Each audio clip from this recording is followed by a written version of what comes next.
Hello again, everybody. The floodwaters are receding in Louisville, and the AEW ship is taking on water. It's the wrestling everywhere, and not a drop to watch edition of the Jim Cornette Experience. And joining me today, Hawaiian Brian, the podcasting lion, the king of the Arcadian Vanguard Podcast Network, Mr. Co-host to you, the captain that always goes down with the podcast, the great Brian Last, everybody. Aloha, Jim. What a pleasure it is to be here once again. Not exactly sure what we're going to talk about. I have the idea of at least one thing. Oh, I forgot to tell you, didn't I? Yeah, but I'm sure we'll have a great time. Well, yeah, see, that's the thing. It's all about having fun in the midst of crisis, Brian. I'm in a disaster area. We're in a state of emergency over here, but it's all about having fun in the face of crisis and chaos and pestilence and famine and flood and financial destruction and all of the other wonderful things that occupy our waking hours. It's time to just sit down and just you and me, Brian, just two bros doing a podcast, right? Well, behind every dark cloud, there is a silver lining. Well, I think behind every silver lining, there's a dark cloud when it came to what we're going to talk about at the end of the program. So we'll try to have some fun up until then. Because, good Lord, people say sometimes that at Cornette, that's his gimmick. That's his shtick. He doesn't like anything, and that's it. He's just putting that on. Brian, you've known me for quite some time now. Do I work hard enough at these programs that I would go through the problem and the trouble of concrafting and adopting a fake persona? Or do I just basically say the first fucking thing that comes out of my mouth? Yeah, this is kind of like our off-air conversation just recorded and also with audio issues. Yeah, well, hey, what's the matter with my audio? No, don't even get started. I didn't say anything right now, just in general, scheme of things. In general, I'm in a goddamn disaster area. So that's what we've got going for us here. The floods, finally the river has begun to recede, Brian, and that's a gradual process, obviously. Well, you don't have rivers where you got the ocean up there. The ocean And comes rivers. in and out. Well, you got some rivers, I guess, too, that come from the ocean and go to the tributaries and the streams. The Passaic.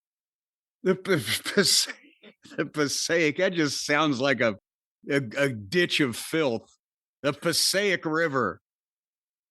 But nevertheless, the river is receding, but this is one of the top 10 floods of all time. But as we found out since we've been watching the TV coverage, because they got the drones now. Again, when I was a kid, if something happened, they would put a little Velcro picture of it stuck up on the weather map and say, this is what's going on.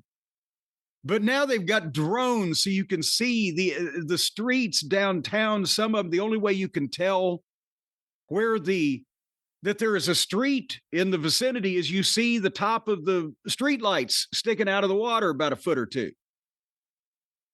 And there are fish swimming on the first floor of the Galt House Hotel downtown. Did you hear about this? No, I didn't see that.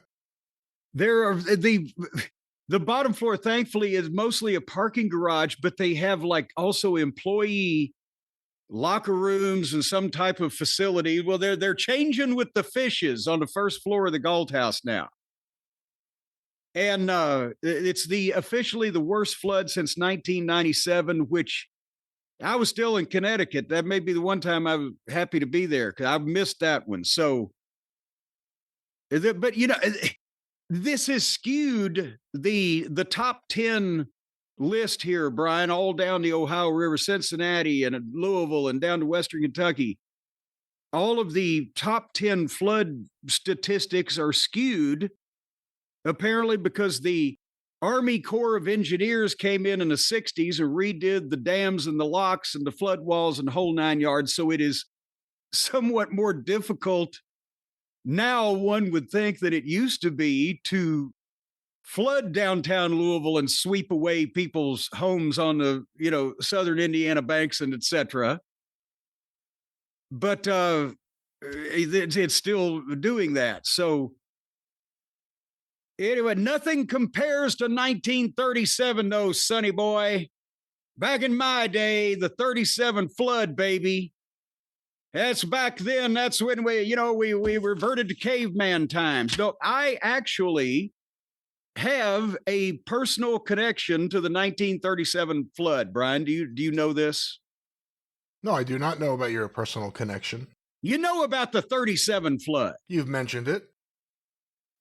Well, the 37 flood, for those of you who didn't live in Louisville, Kentucky in 1937, was the all-time goddamn biblical proportion flood of this city.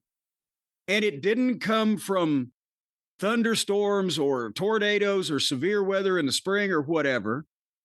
Just for a freak thing, the first week of January, it started raining and it didn't stop for like fucking weeks. And by toward the end of the month, they had gotten as much rain as they were normally supposed to get over a 6-month period in like 2 weeks or whatever, which would be a couple of fucking feet. And there was no Army Corps of Engineer flood walls and shit. And there's pictures of people with rowboats down Broadway. And at one point, I think they said, because of the photographer's office, the main photographers being downtown at the time, 50% of the historical pictures taken of Louisville, of the early derbies and all that bullshit, was lost because they wiped away their fucking negatives and their files and everything. It knocked the radio stations off the air. There were 3 of them at the time, I think. And there was no television, and phone service was iffy because a lot of people in 1937 still might not have had a phone, and it was wiping away all the shit. But can you imagine the building code regulations, Brian? In the middle of the Depression, for a home on the side of the river, it just swept these fucking people's homes away. And they had my personal connection I've come to. My dad had just started working for the Courier-Journal, the newspaper. And they had to move their printing, I think it was over to Frankfurt, but because with the radio stations off the air, phone service spotty, the town is flooded, it won't stop raining, people are panicking. The only way that they could spread the word of what was happening and try to, avoid people goddamn freaking out was to get the newspaper printed twice a day, morning and evening. So they went over to Frankfurt to print and then trucked the fucking things in by the tens and tens of thousands twice a day to fucking distributate around town so people didn't go out of their minds. Can you imagine not being able to it's the whole town's flooded and your home's washed away and you can't even fucking call anybody and nobody can tell you what's going on? I see you're thrilled. No, I mean, I was there for Superstorm Sandy, but at least then we had radio and we had different things to keep us informed even when there was no power for a few weeks.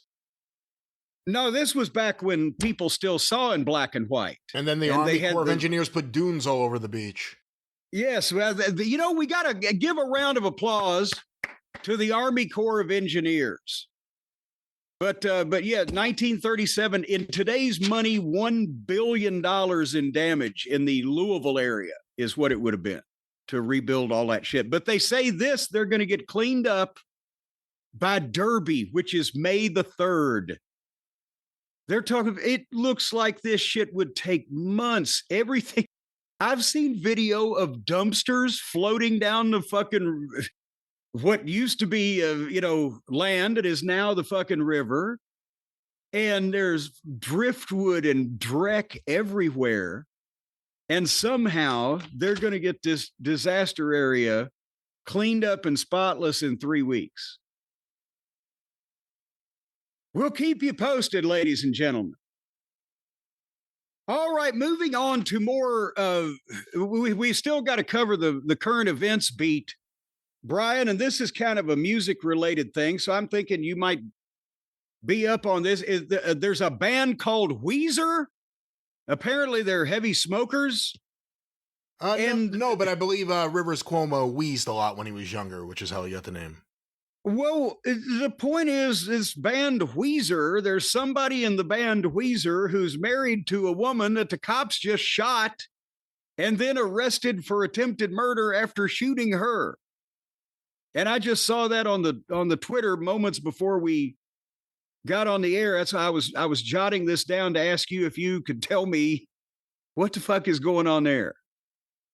This is kind of the result of the idea of continuing the band without Matt Sharp. This is what happens when you get a replacement bass player. No, I don't know. Well, now, how in the world? What I'm joking. I'm making the Weezer fans happy because Matt Sharp. Well, I don't know who's a better band with Matt Sharp. That's all people are. I'm just saying you can't make mockery of this woman being mowed down in the streets. Or where was she? Was she breaking in somewhere? Well, she wasn't mowed down. I mean, I saw, I guess, video of her after she was shot, and she seemed like she was cooperating at that point. So nothing makes you more cooperative than being shot by some motherfucker. But the point being, it's the replacement of the replacement bassist in Weezer. He's been there a long time, so now he, kind of gets to act like a rock star too. And it's his wife. I've seen pictures of her, and apparently there was some kind of thing where I guess it was a hit and run or multiple hit and runs, was it? What the fuck were they running from? She's chasing the cops, or the cops are chasing her through the streets and people are run down. What is happening? Maybe I'm wrong. I saw that the bass player came out of his house and they said, "You have any comment about this?" And he said, "I'll see you at Coachella." So, I really don't know what to think of and honey, watch that fucking bleeding all over the sidewalk. What a promoter though. Honestly, if you had someone in wrestling like that, like his wife just went crazy and started shooting at the cops and they shot her and then she's alive, so there's no tragedy. But why were the cops there? I don't know, but if you came out of your house and they said, "You have any comment?" "I'll see you at WrestleMania." That's how you promote. But can you Google this? Because I just saw this and I thought it was a big story all the kids like you would know. I only saw the bass. Again, if it was one of the real Weezer. If it was one of the other band members, I'd be a little more interested. But this is like the bass player for the albums I stopped listening to. He's not old enough to be wheezing yet. Let's see. Let's go. Who's a reputable source? We'll go to the LA Times. New details emerge after Jillian Lauren get immediate access. $1 for 4 months. What the fuck? Oh, for God's sake. Yes, just somebody put the news out. Hold on. Do I already have a membership here? I think I do. There we go. What? Now it won't let me. We'll go to a different website. Here's the New York Post. For free, Weezer bassist bizarrely promotes Coachella show day after his wife was shot by cops and charged with attempted murder. The fuck? And let me click on that so we can get the original article.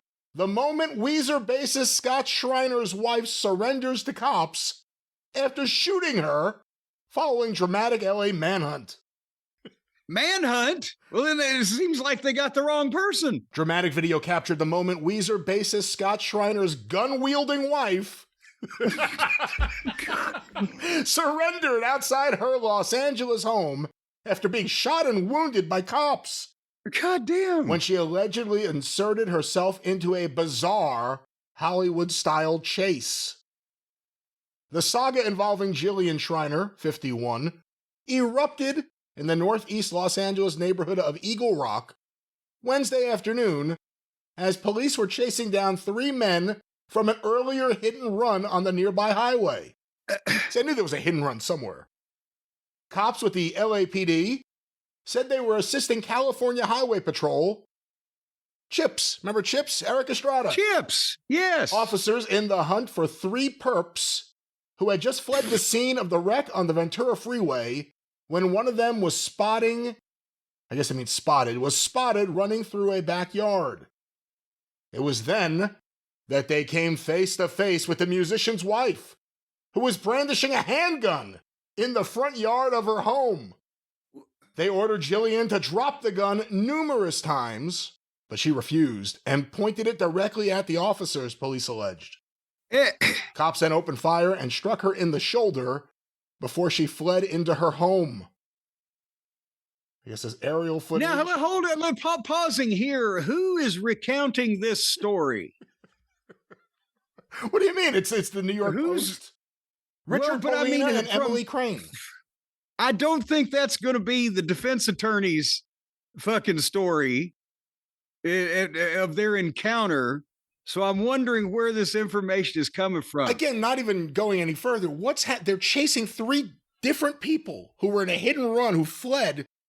And while searching for them, they just find some woman in the street with a gun? Well, no, did it say in the street or did it say they were searching the backyard or something? Well, they like said that? she was in her front yard, actually. I will correct Oh, in her that. front yard. Okay, in front yard. But do you think that it's possible that this woman saw some fucking people running through her goddamn yard and came out there with a gun? Like, oh shit, I'll be, like they say on TV, you know, good cop and bad cop, or the good gun stops the bad gun or whatever. And as she's standing there, a bunch of other people run up. Were they in uniform? Because if a bunch of, oh, they were in if cop you're cars. not out there, they were in cop cars. Okay, then there you go. If you're not out there with ill intent when the cops show up, and if you were trying to protect yourself in some fashion, you wouldn't be pointing the gun at the cops. So did Plus, they it's California. What are the laws? Are you allowed to just have a party with your gun in your front yard? Well, you know, you're not allowed to. Well, you can stand there and hold it, I assume, if nobody complains about it, but you can't be pointing it at anybody, animal, vegetable, or mineral. But the point I'm making is, what is her defense if she did indeed point the gun at the cops, or did they just stumble on her having some type of mental issue in her own front yard when they were chasing the other people? Well, aerial footage captured by KTLA helicopters show Jillian emerging from her property a short time later with the family's babysitter.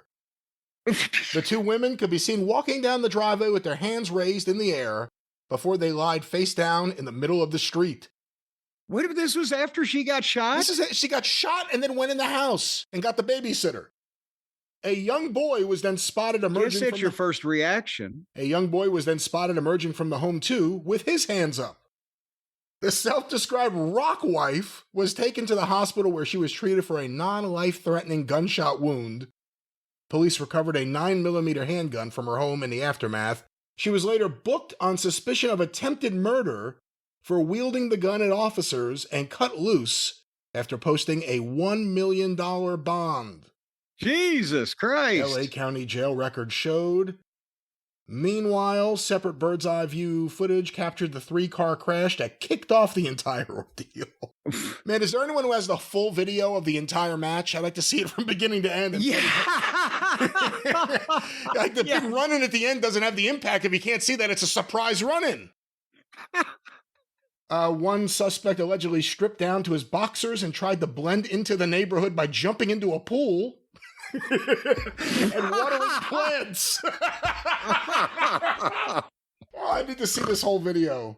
The problem was he still attracted attention because he was pissing on him. I'm trying to see if there's anything else about the Weezer wife. Well, while you do that, let me just editorialize that once again, you know, you could buy if they were chasing criminals through the neighborhood that she might have come out there with her weapon, like, what are you doing in my property or whatever the fuck. When the cops come, she wouldn't have been pointing it at them. So that was she in some type of separate mental fucking freak out that they just happen to stumble on while they're trying to find these fucking gardeners and pool invaders. And the story as told doesn't make a lot of sense on basically those points, does it? Got to be something else going on. I see another article here. Weezer bassist Scott Schreiner's wife diagnosed with cancer and had a hysterectomy weeks before arrest. So apparently there is a lot going on there. And it doesn't say anything about the gun or why. But, all right. Get well soon? Maybe? What do you think?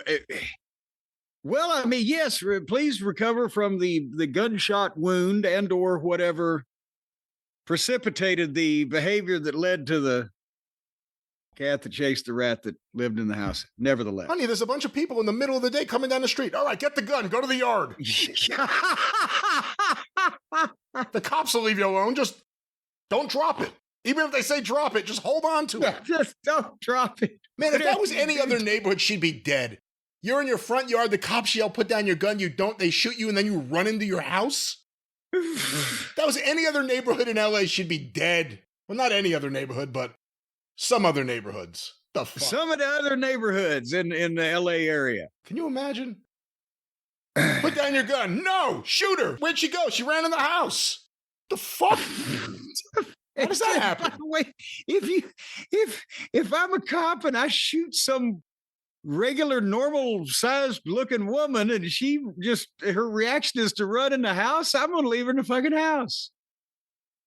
I'm not going after her. Fuck. If you shoot me, I'm going to sit right there and wait on a fucking doctor.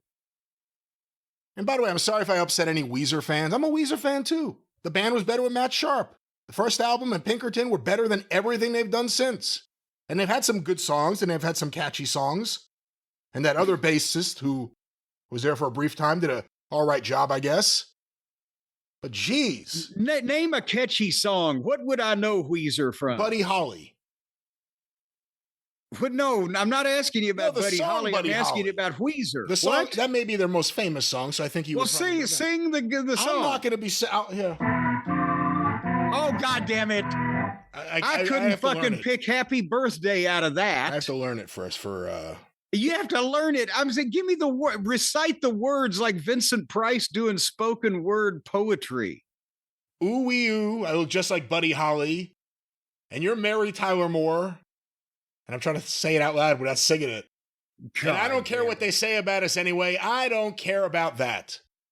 Can you give me another Weezer song that I would instantly know? I don't know if you're really their audience. The Sweater Song? The Sweater Song. Pink Triangle? Maybe you know that one? No? Can you recite any of those? I'm done with the recitation. Yeah, done with the recitation. All right. Well, we got to the bottom of that. I hope everyone's enjoyed our look at the news the last several weeks here on the show, talking about all these things happening all over. Well, here's something that was in the news. This is a follow-up to the press release that we just read on the show that we just did about the sale that they just made of the company that I formerly owned to the Faversham people. And a guy, and I retweeted it, and I jotted it down again real quickly before we started recording, so I lost his name. I'm sorry, but remember Ohio Valley Wrestling that they announced and we talked about has been sold to a concern in the UK that also has a football team, and we were pontificating, Brian, you and I, about why the fuck would the big time company that owns this football team over there in Faversham and, you know, and all this, suddenly get a little wrestling school in Louisville, Kentucky was the gist of our conversation. And somebody on Twitter sent, here's the new owners are Haverfordwest, and they're in Wales. They're in Wales, which is not Wales. When I was a kid, I always wondered why that guy got to be the Prince of Wales. What the fuck is he, Aquaman? And he gets to fucking be the Lord and Savior of the whale? And what's he doing for the fucking whales? But it's confusingly similar for people, you know, in the American lands. Does nothing about the blubber problem. That does nothing about the blubber problem. By the way, the illicit blubber problem. But anyway, in Wales, it's Haverfordwest, and type this in now. We may get more information about this company. This press release made them sound like this was the NFL. This was Major League Football or baseball. Right? This was something, right? Haverfordwest in Wales, they tweeted a picture of the football field that they've got over there. They are located in a town with a population, Brian, you know what the population is of Haverfordwest in Wales? No. 11,000 people. Oh, that's not what I thought it would be. They sent a picture. It's a football field in a wilderness. It's a beautiful football field. Gorgeous, and it looks well maintained and manscaped and everything. And it's in the middle of a fucking wilderness.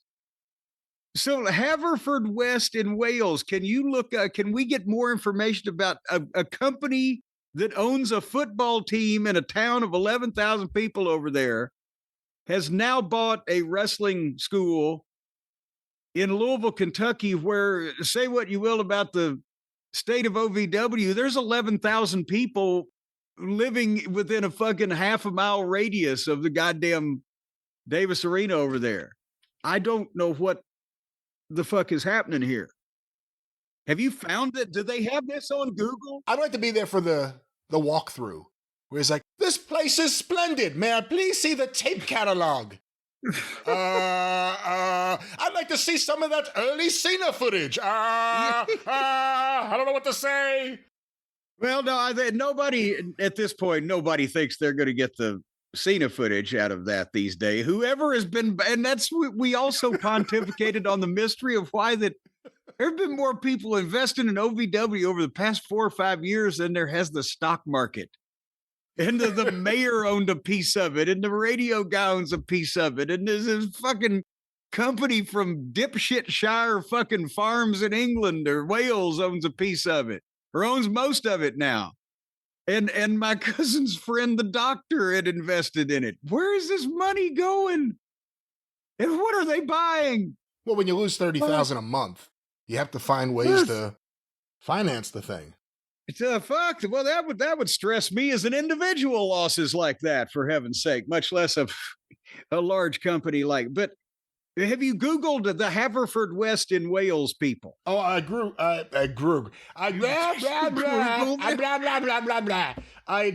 Haverfordwest. So I got the actual town. I didn't know whether they say it over there with like hyphens, like it's Haverfordwest in Wales. It's and here's how you say it in Welsh. I'm not even going to try that. Haverfordwest. What's the second part of it? Well, it's Haverfordwest. They're in Wales. That's the guy tweeted the picture of the football fields, and the population over is 11,000. Haverfordwest Football Club. That's what you meant. Yes. I've Googled it. I don't know how they name it. As strange as it may seem, they give these towns in the UK strange names these days. And you got who's on first, what's on second. I don't know's on third. It's very rare when someone would buy OVW and go, "So this is splendid. This arena will double our audience." Yeah. They play at Ogie Bridge Meadow Stadium, which accommodates 2,100 spectators. Jesus, Davis Arena will go 500 if the fire marshal turns his back. Well, not that they need it lately, but if they only have 11,000 people living there, I guess it's a lot of people. Well, that ain't bad, I guess, then. Are they near any? We'll finish that and then find out if they're near some type of large metropolitan area we've heard of, like Stratford-upon-Avon or the old Pig and Whistle. Well, I have to go back to the other page for that, but the club was found or formed, as it says here. How long were they missing? It was formed in 1899, and it was renamed Haverfordwest Town in 1901. And this is just a boring history from what it reads like here. Let's go back to the actual locale, Haverfordwest, which is a county town of Pembrokeshire, Wales, and the most populous urban area of Pembrokeshire, if that is indeed how you butcher that, with a population of 14,000. Oh, Jesus. 596 in 2011.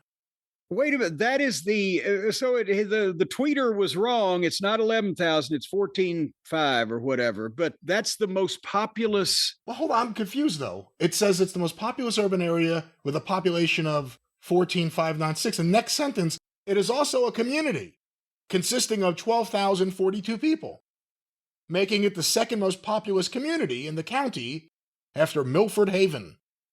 That's an NXT name if I ever heard it. Milford, here he comes, Milford Haven. Ladies and gentlemen, he's the man that gravity said fuck you to. The suburbs include the former parish of Prendergast, Alberttown, and the residential and industrial areas of Withybush. Oh, God damn it, no. That's exactly what it says. Can you see when they have the big football game and the coach looks over and says, "Oh, those goddamn troublemakers from Withybush are pulling up." Haverfordwest is also a strategic location It was the lowest bridging point of the Western Cladao before the Cladao Bridge opened in 1975. Oh, that's a body of water. The Cladao. I think, or it's something that most men can't find on a woman. The Cladao, which is it? They have been English speaking for centuries. And then there's a bunch here about the What else did you want? They have a castle. What else do you need to know? Is that an endorsement? They learned to communicate hundreds of years ago. Any other information you need about this place? It seems just great. Again, I have questions on why that a company that owns a football team in the middle of fucking bumfuck Wales, as well they used to say. I'm looking at the section on Wikipedia under economy. A new town library opened in 2018 in the former Riverside Market building. So that's pretty big. They got a library now.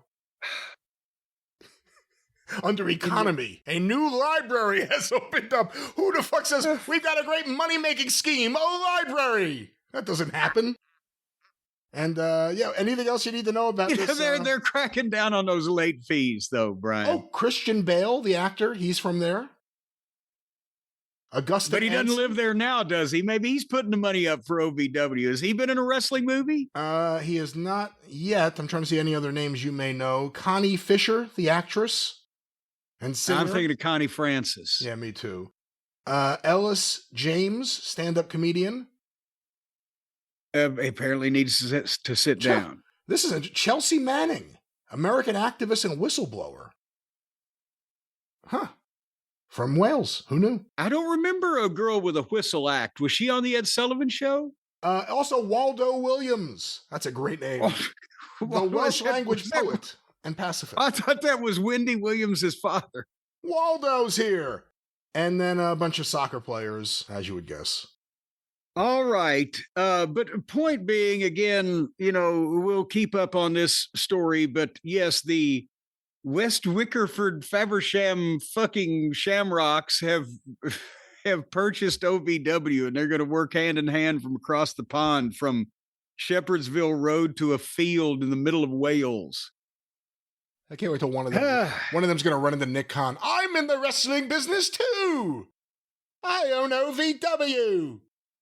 All right, this is, I said, one of those shows. We're at a disaster area, and as a result, I've got a lot of papers here, a lot of notes, a lot of things jotted down. We're gonna talk about some things. The new T-shirts that we have on sale for sale here on the fine programs are a big hit now, where you can show your support for your program, Corny's Drive-Thru, or just put my face on your chest. If you turn the shirt inside out where the design is facing inside, I will suckle you as you sleep to relax you. And you can do those, Brian, by a number of ways, but clicking on the YouTube videos, it's right down below there, or going to the app for the shopping, the Shop app. And the other ways that you can enumerate. That's right. Of course, ArcadianVanguard.com is a direct link right to the store, and the products in the store are listed on YouTube. You can click any one of them and it'll take you right there. And we have T-shirts up now, more to come. Travis Heckel artwork to come on shirts. Again, I keep phrasing this in awful ways, but Travis Heckel artwork on shirts and much, much more to come. Thank you to everyone who's been posting pictures of the shirts arriving. Everyone seems really happy with them. It's never, here's a picture of me wearing it. It's, here's a picture of the shirt next to the ripped open package. But we appreciate it nonetheless. Thank you. Actually, we have gotten 3 or 4 complaints from the U.S. Postal Service because people are taking pictures of the carrier bringing the shirt. and some of these people are, they're on parole from various places. They don't spread their pictures around. So anyway, but also, Brian, as I mentioned last week, and I'm going to talk about it again a little bit today in more detail because the people have been demanding to know, the big May Mayhem sale at JimCornette.com, courtesy of Cornette's Collectibles, begins on Saturday, May the 3rd at noon Eastern Time, which also is Derby Day. So you can just mark it down by that. I know everybody traditionally, the first thing they do around April time is start marking down when Derby Day is. Right? You do that, right? Every year, Brian. The first Saturday in May, that's the immediate thing you think of, the Kentucky Derby. I'd focus more on the Belmont. Well, anyway, focus more on May 3rd at noon. That's when this stuff goes on, because there's going to be something for everybody going up at jimcornette.com. Actually, I should rephrase that. There's going to be stuff that everybody may be interested in, but it's not going to be for everybody because I don't have that many of each of these things. And I will elaborate in that for the month of May's sale, Hotchkiss Featherbottom and the rest of the Featherbottom family and I have gotten together and consolidated 2 storage units into one because of the recent sales that we've had. Thank you for your support. And we've gone through everything. And in addition, I have been diving into the vault, Brian, finally, after long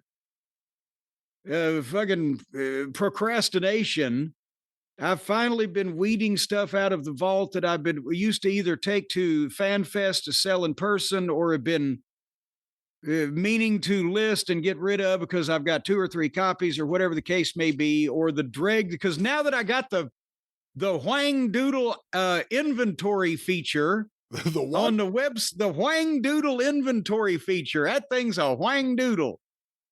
Because remember my old website, I just had to kind of cut shit off when I was close because the inventory feature didn't work and then I'd oversell shit. Well, now Hotchkiss has got that shit straightened out. So basically, we have got a limited number of a variety of things, including some classic memorabilia going all the way back to the 50s. There's going to be 1 copy in this sale of, I'm sure you have this in your library, Brian, the 1953 edition of the Wrestling Fans book by Sid Feeder, the kind of oversized paperback. Yeah, I got a few of those.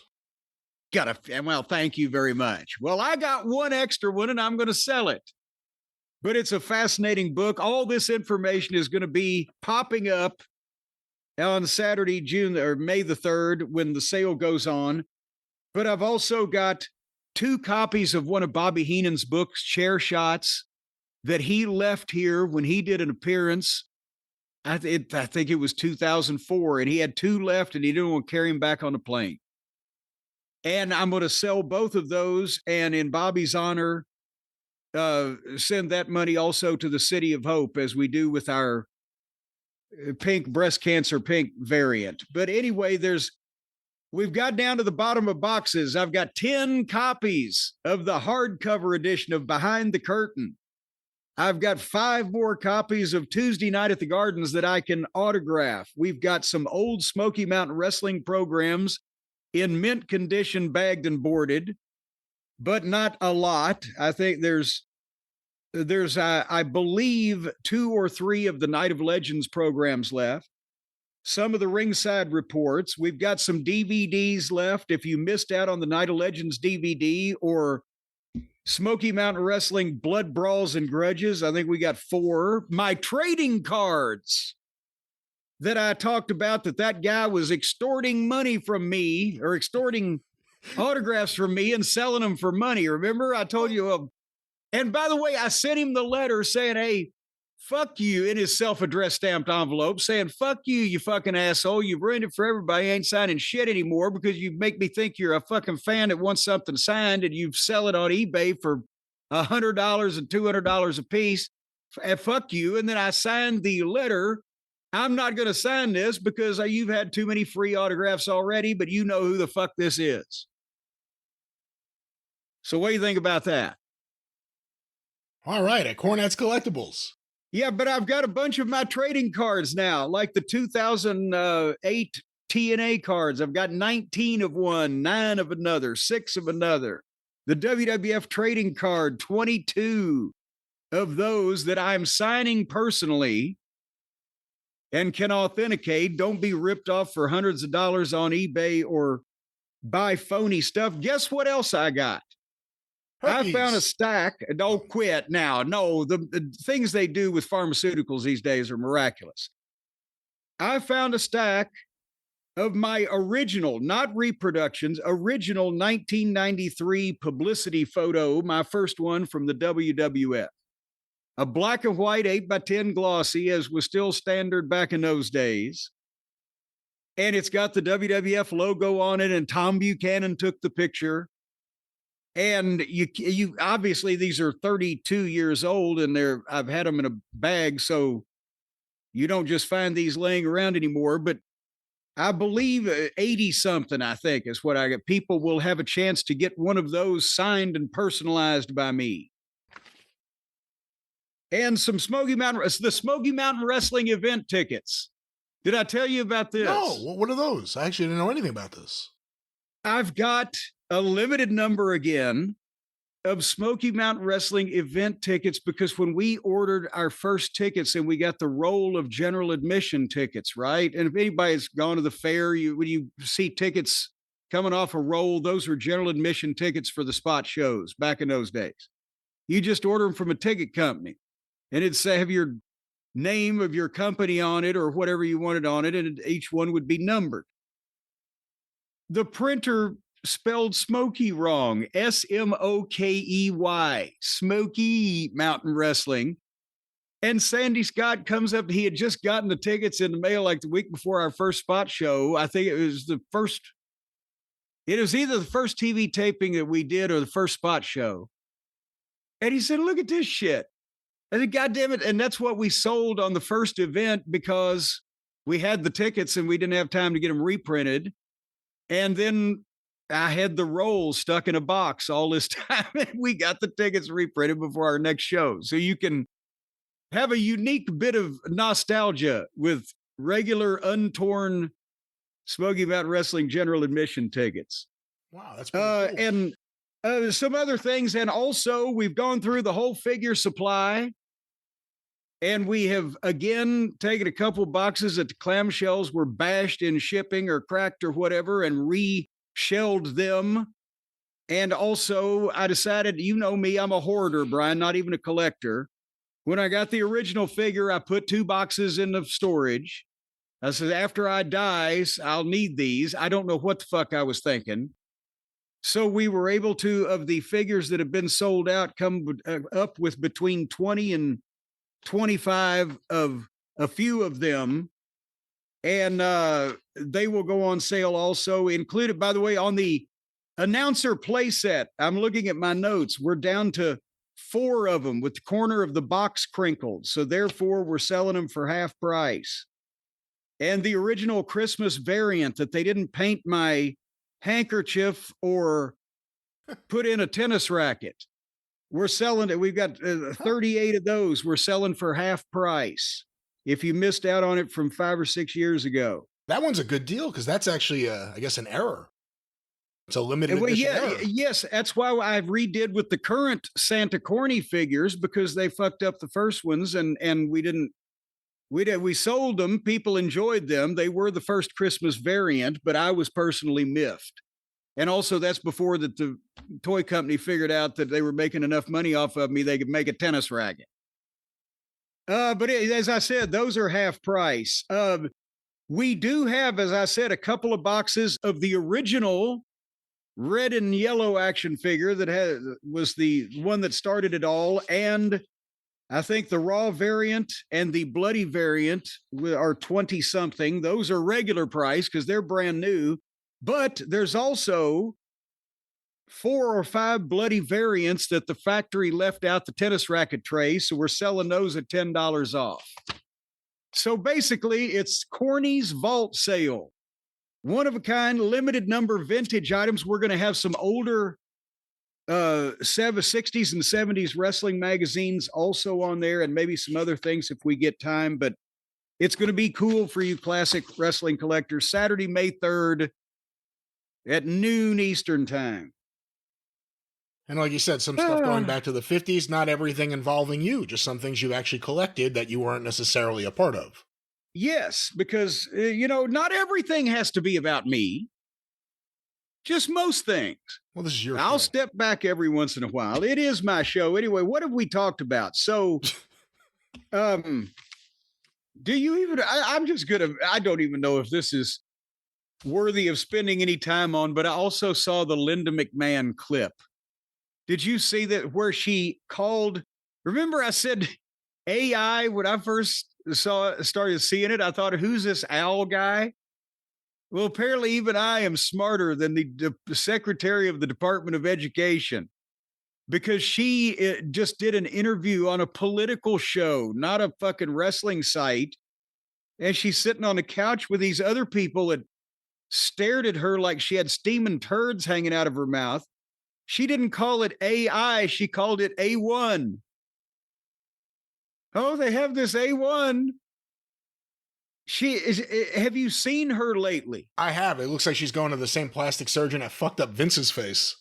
No, the state of that. No, it's worse. She looked. She's had so many facelifts. She ought to have nipples on her chin, but she was speaking like the Elephant Woman. I'm the Secretary of Education. Her face is stretched so. I don't know if it's too tight or sideways, because it's something's happening there. But and her makeup was done by a mortician. She wanted all the facelifts because it would help her keep her eyes open all the time to see where Vince is. But anyway, how do you not know AI? I mean, forget about the fact that she is in the position she ridiculously bought herself into.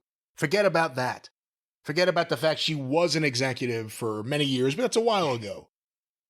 Everything happening in the newspaper, on the news, doesn't matter what you believe, doesn't matter what side you're on anything. Everyone's talking about AI, every business leader, everyone. How do you think it's A1? It's not a matter of whether you agree with it or not. It's how to pronounce the fucking word, the name. I even know that. I've heard so many people talking about this fucking shit that I jokingly sometimes refer to it as our friend Al, but yes, it's AI, not A1, the steak sauce.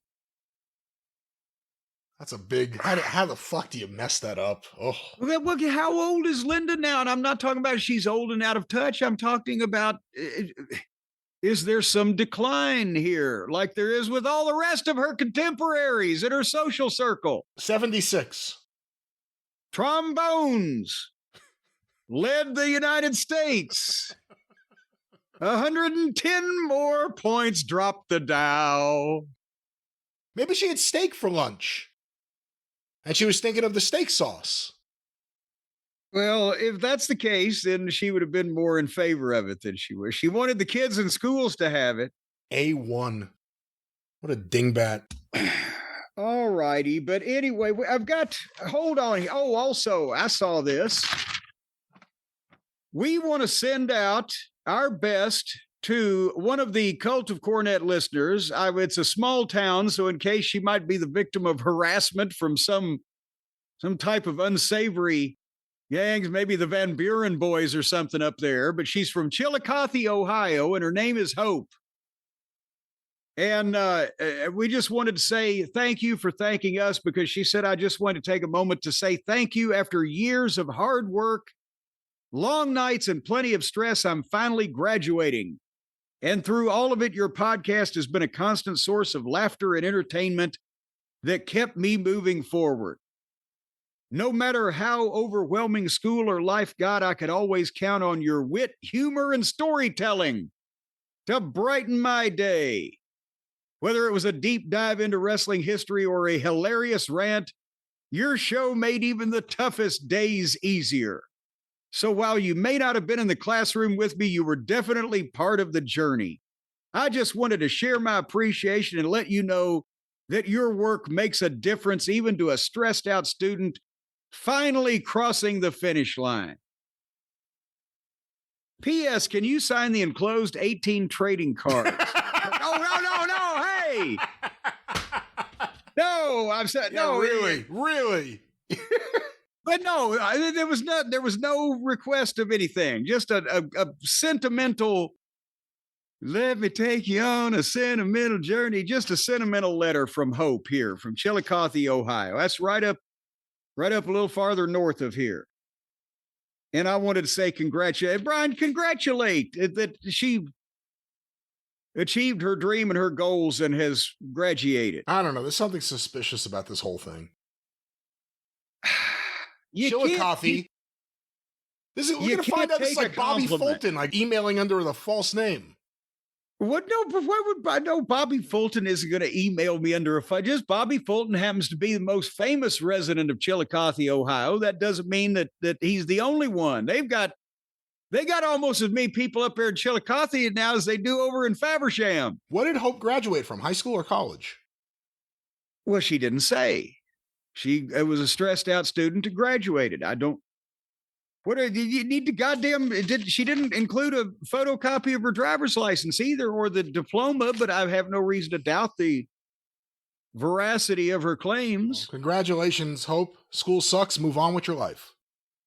All right. Well, we can cross that off our list. Did you see the dark side of the ring this past week? I once again lit up the small screen the way I do the silver screen with my witty and incisive commentary. But this week, Dark Side of the Ring was on the entire career, not just my involvement in of it, the man they call Vader. Are you up on Dark Side? I did see the episode, yes. And I thought they did a good job in this one because, you know, between myself, JR, Mick, Nick Patrick, but also his family, his son, Jesse, and his ex-wife, his friend, Dave. Dave's not here, man. Stan Hansen, Jerry Briscoe. They got the budget must be increasing for the talking head. I wonder if I need to ask for a raise. You should tell them to make it Dark Side of the Ring starring Jim Cornette. Oh, come on now. Well, that's what I would do if I was negotiating for you. Well, I know, but I'm not trying to hog the spotlight again. The magnitude of me, sometimes I need to pull back to give others the spotlight. For heaven's sake, I'm nearing the sunset of my years. I want to fade off slowly down Ventura Highway in the summertime. Anyway, we came back to Dark Side of the Ring on Vice TV. And Mick Foley, again, very articulate. Is it somehow has brain damage helped his goddamn verbal ability?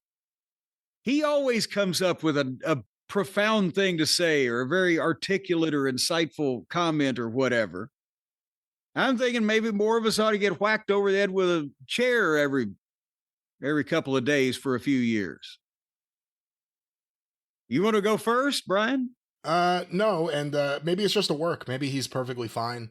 But he knows that if he keeps telling people he has brain damage, they'll be so surprised when he spits out a sentence. Because every time I see him, he seems like he's perfectly fine. Yes, I mean, I wish that if I had fucking wrestling schools full of people who could talk like that, it would be right as rain. Anyway, it occurred to me that when they went into some of Leon's childhood, which I was not aware of the exact nature of the rotten neighborhood he grew up in, or some of the stories that his family told.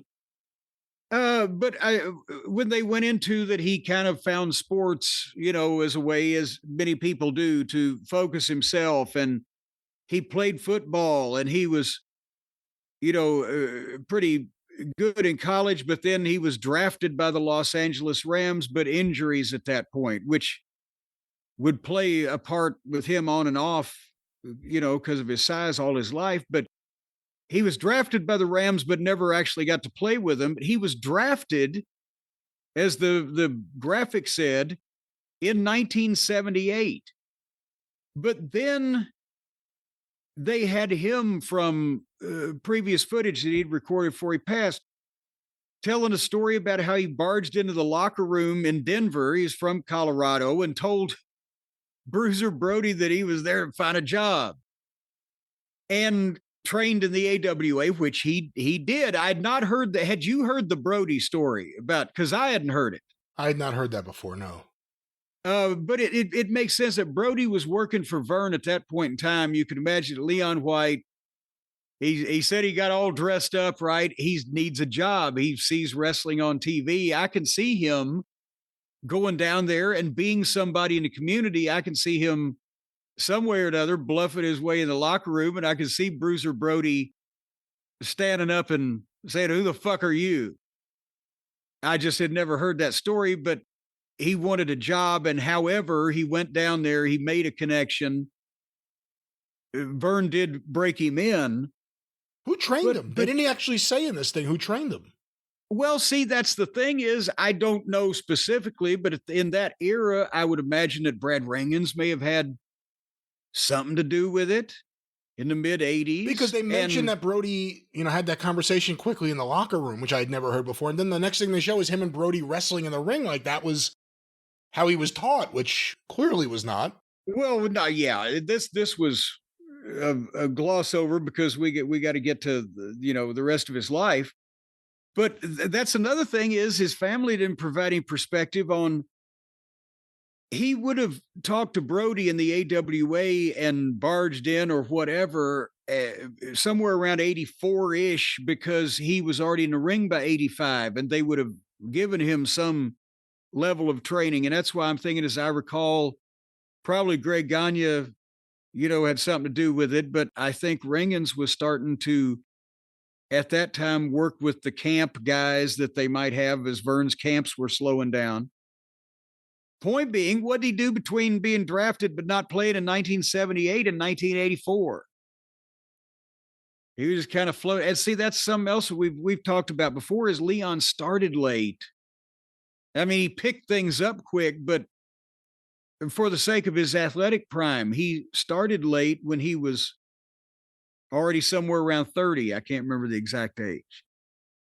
But then you see him working with Hanson and Brody in the stiff shit. And, we've talked about this also, that Leon Baby Bull White and even Bull Power for Otto Vons in Germany, Austria was not exactly a Bafo gimmick.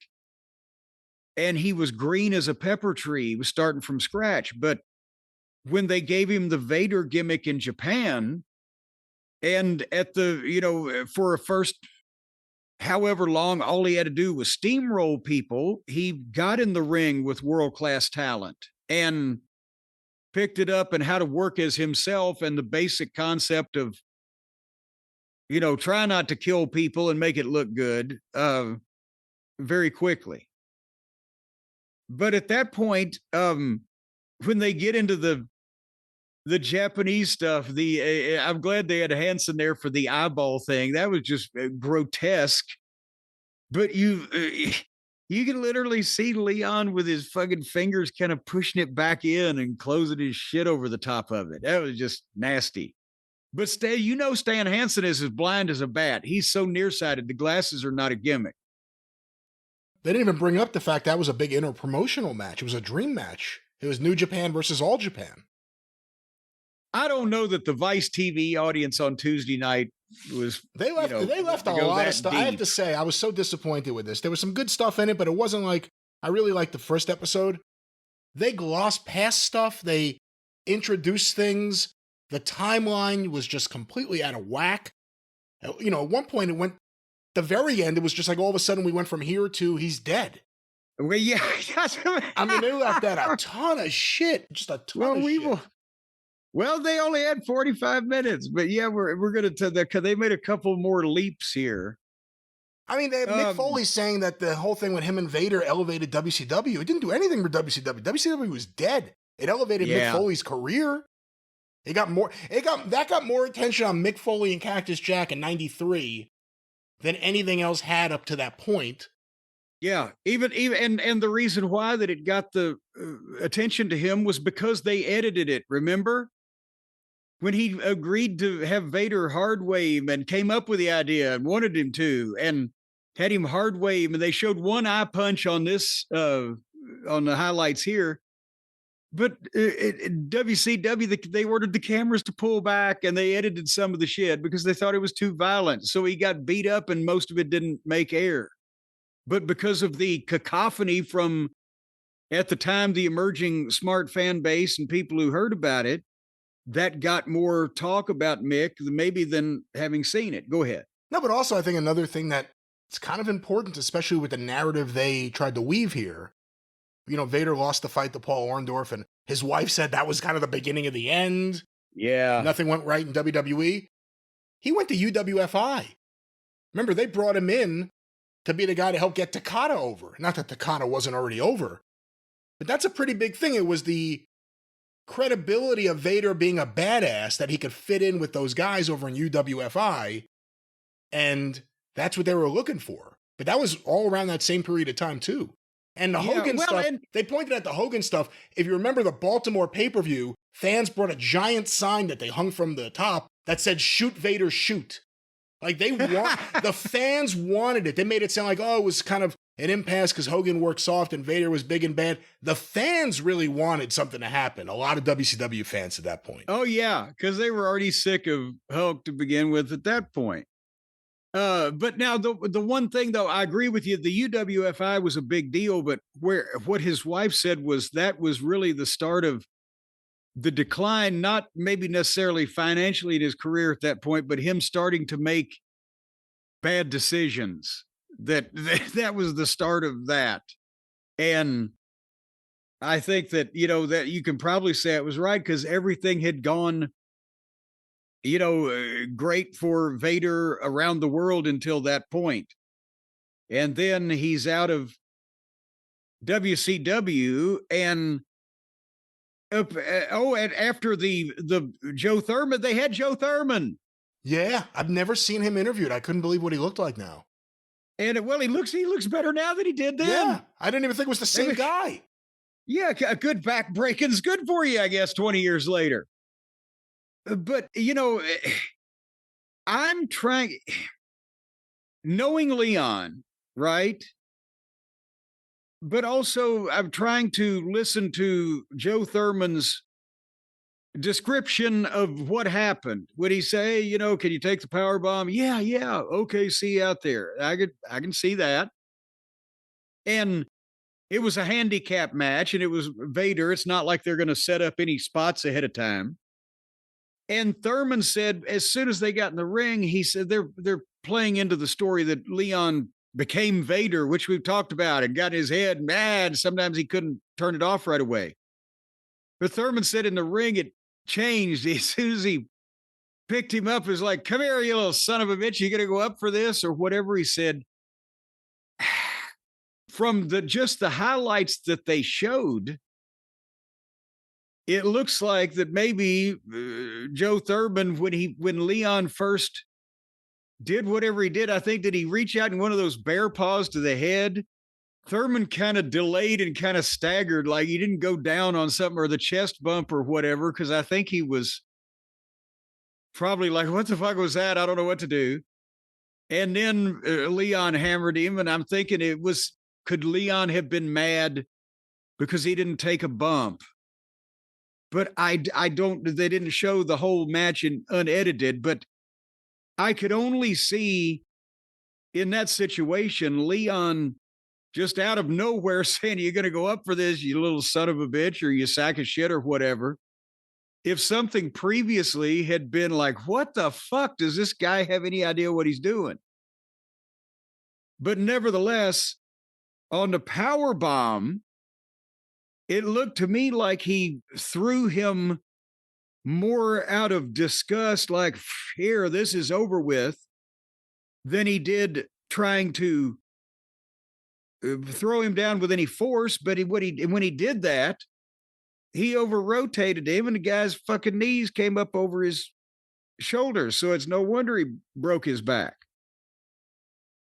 But Jesus Christ. And it looked, but now and I was about to say one more thing. They said Leon in the locker room afterwards, and I fully believe this, and Mick said it, he wouldn't lie, was upset and distraught and etc. I believe that. But Thurman said as soon as Vader looked down at him, you could see that he was upset or he was distraught or whatever. No, the footage they showed of the actual incident, as soon as Leon got up, he looked down at him like, "You stupid motherfucker." So I think he thought that he had just powerbombed the guy and covered him and the guy couldn't work or whatever.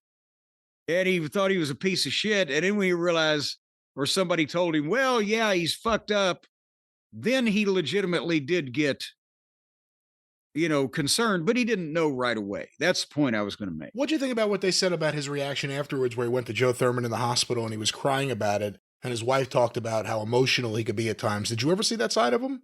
Yes. Yes. See, that's why I'm saying I believe all of that because it just wouldn't have happened in the ring. It would have been when he got back and saw something was wrong and people were upset, and then it would go the complete other way. Remember, the guy who works himself up to go and be Vader, and his son referenced it. That time in, I think it was Tulsa, when he pulled Michaels' hair too hard, and fucking Michaels fired up some kind of comeback, and Leon took a bump, rolled out of the ring. And he had tears in his eyes because he just said, if I pull his hair like that one more time, it'll be my job. And then, again, he could be pissed off about something, but he would see a kid in a wheelchair over in the corner, and he'd be over there with tears puddling up in his eyes. He was just back and forth, boom, boom, which was, that at points he had admitted that it was hard for him to turn off Vader, and his wife apparently at one point was scared to leave him because she thought he might kill her. But then otherwise, yes, he would get he'd get meaningful, like he'd have a sit down but Mr. McMahon, it would be so much more beneficial to the athletes if we could have a full set of barbells on the ring truck or whatever. I mean, he would go and make pitches like that. Remember when he first started cussing out the commentator, the announcer, the TV host in Saudi Arabia, right before he started snatching me, he said, frankly, I'm insulted by your insinuation. He would start out like that, and suddenly he'd snatch a motherfucker. His emotions were back and forth. The Shawn Michaels stuff here was really interesting. Obviously, we got to see you the most fired up you've been in several seasons on this show. But, that's what led to Sid getting his run. Leading to the Alamo Dome was the fact that Shawn didn't want to work with Vader, wouldn't. And, his wife said Shawn was Vince's boy, and Vader would never be anyone's boy. And again, I think the more you look at that period of time and the strange control that Shawn Michaels had over Vince, considering he wasn't doing good business, there's still a lot of questions that need to be answered about why was so much allowed from Shawn Michaels. I've never Buddy Rogers drew money, Buddy Rogers was a pain in the ass, but Buddy Rogers drew money. Shawn Michaels didn't. And Vince I've said before a million times, I've never seen and not only Michaels, but his circle, whatever his circle was around him, the level of put-upness with stuff from anybody. But, and there's something, Vince saw something about himself in Shawn, some of the boyhood dream that you could see the gleam in his eye. But a lot of people think that Vince saw a lot of himself in Shawn Michaels. Well, you know what I mean.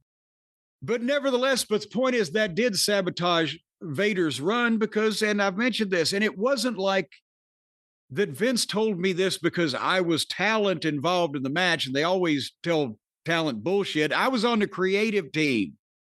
This was the creative meeting. We were planning the structure of the pay-per-views and the schedule for the company for the next 6 months.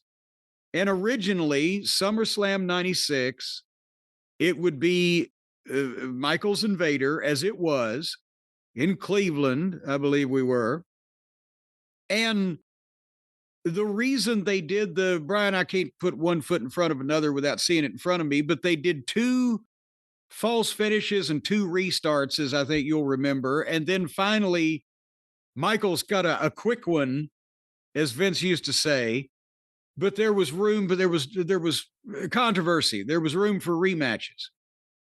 Originally, again, before that match even came up, Vader was probably going to go over a bit stronger we were going to throw it out at SummerSlam, is what I'm trying to say, with some kind of disputed finish that nobody would get pinned. Then Vader was going to win the title from Michaels at the Survivor Series in November. And that would culminate in January, as everybody recalls, which was in San Antonio, Texas at the Alamo Dome. And they didn't do stadiums back then. but Vince wanted to, with a cheap general admission ticket in Shawn Michaels' hometown, draw 50,000 people or whatever it was to see Michaels beat Vader and win the title back. That was the 3 pay-per-view program that he wanted to do before the whole thing got started.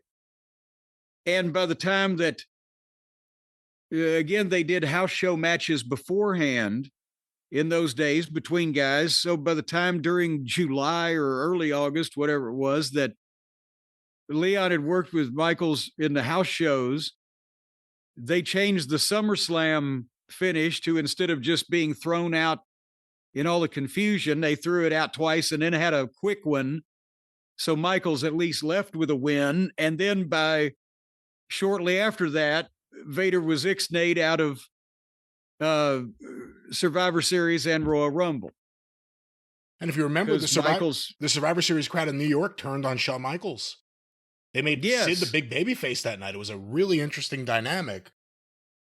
And again, Shawn Michaels kind of got away with everything. And for anyone who's new to the show, Jim did a watch-along of that match, Shawn versus Vader at SummerSlam, and that's on the YouTube channel. Yes, and that's why I was so pissed off. Because I could understand Michaels being a prick was not news at that point, right? Was not, just goddamn, oh my God, this is unheard of. But actually in the middle of a fucking main event world title match on pay-per-view and in front of whatever it was, 18,000 or 20,000 people in Cleveland, to just stop and go, move, I said move. You dumb motherfucker. And just, I couldn't believe it. Not even, he could have grabbed a chin lock on him and whispered in his ear, I hate you and I'm going to get you fired. But don't scream it in front of the people. But anyway, nevertheless, Vince lost interest. We've covered these things about his WWF stay. And as Jim Ross said, Leon also was high maintenance. You couldn't get him happy or healthy both at the same time. Hey, Jim Ross said something here about the Duke Weight Loss Clinic. I know you've always talked about in the past with Yokozuna. I didn't realize Yokozuna went there with Vader. Can I be honest with you? Yeah. As Ernie Ladd said to me one time when he was courting us for Vince McMahon in 1986, have I ever lied to you? I'm not trying to cast aspersions on JR's veracity, but his memory at this point in time of events from 30 years ago may be conflated because no, they didn't go at the same time. But Yoko went. He went, and he's the one that had the Underground Railroad for fried chicken going on. Leon, I don't believe actually got sent to Duke. It was discussed because it had happened with Yokozuna before, but Leon is the one who JR on Vince's behest had to negotiate a weight clause into his contract because he got, I'm going to say, up to 440. And that was too much, especially at his age. So, and there was much consternation. Leon was very insulted that, but he had played in the NFL. And it wasn't like that, should have been a big shock. But nevertheless, but JR remembers them hanging out in bunk beds. Boy, can you see the size of those bunk beds over at Duke, losing weight and eating chicken. But anyway, so that, I think Mick Foley, again, he put it best with Leon's run in the WWF. He was browbeaten until he lost his mojo. And I think that's kind of, the thing, unfortunately. And then, his wife said he had a pain pill issue. His son had gone to college and his wife had left him. So he's drinking and sleeping for days at a time. And I guess that was probably out of Brian. You kept up with that stuff at that point in time better than I did. But when he went into the diabetic coma in Japan, was that potentially the end of his Japanese deal? They generally didn't like boys going into comas over there. Well, see, that's the thing I actually have to go back and look at. It definitely wasn't. I mean, I got to see the timeline because it went from he left WWF to he goes into the coma to he's dead. There's a lot of time. He returned to Raw, made a few guest appearances. They didn't always turn out well. I remember when he tripped, and I think it was because of his weight, maybe. Yeah. But he made a return. But also, there was like 15 years, 18 years or whatever. I mean, I saw him wrestle Will Ospreay. Yes. So, I mean, it's not like, he just left WWF and got sick and died. I don't know about how many Japan tours he did after the fact. I mean, it didn't stop Japan from bringing Terry Gordy over. It may have stopped Baba, but it didn't stop him from going to Japan. I'm thinking that, and again, it's just going off of memory, that Leon was away from the wrestling business for quite a while. The early 2000s, I think, would have wrapped up anything he did in Japan, except maybe, an appearance, but not any type of regular wrestling. And I remember because he talked about it when I managed him, he had an interest in some type of real estate, whether it was a strip mall or commercial property, whatever, in Colorado, and managed that. But then suddenly, mid-20-teens, he started popping up doing fan fests and conventions again. He hadn't been around in a while. And that's why I saw him in Lexington at LexCon one year. And he did the thing with Ospreay. For a little while there, he did some more matches. And then he announced that the doctors had given him 2 years to live with congestive heart failure. But yeah, this episode went from the early 2000s to, well, I've announced I've got 2 years to live. There's 15 years in between.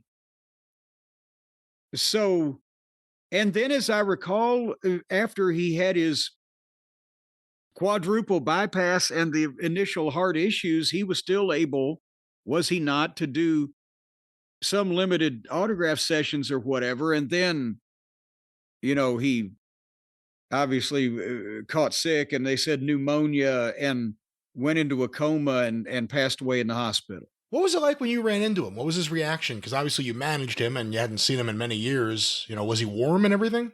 Well, yeah. Well, how was he warm? Did he hug you?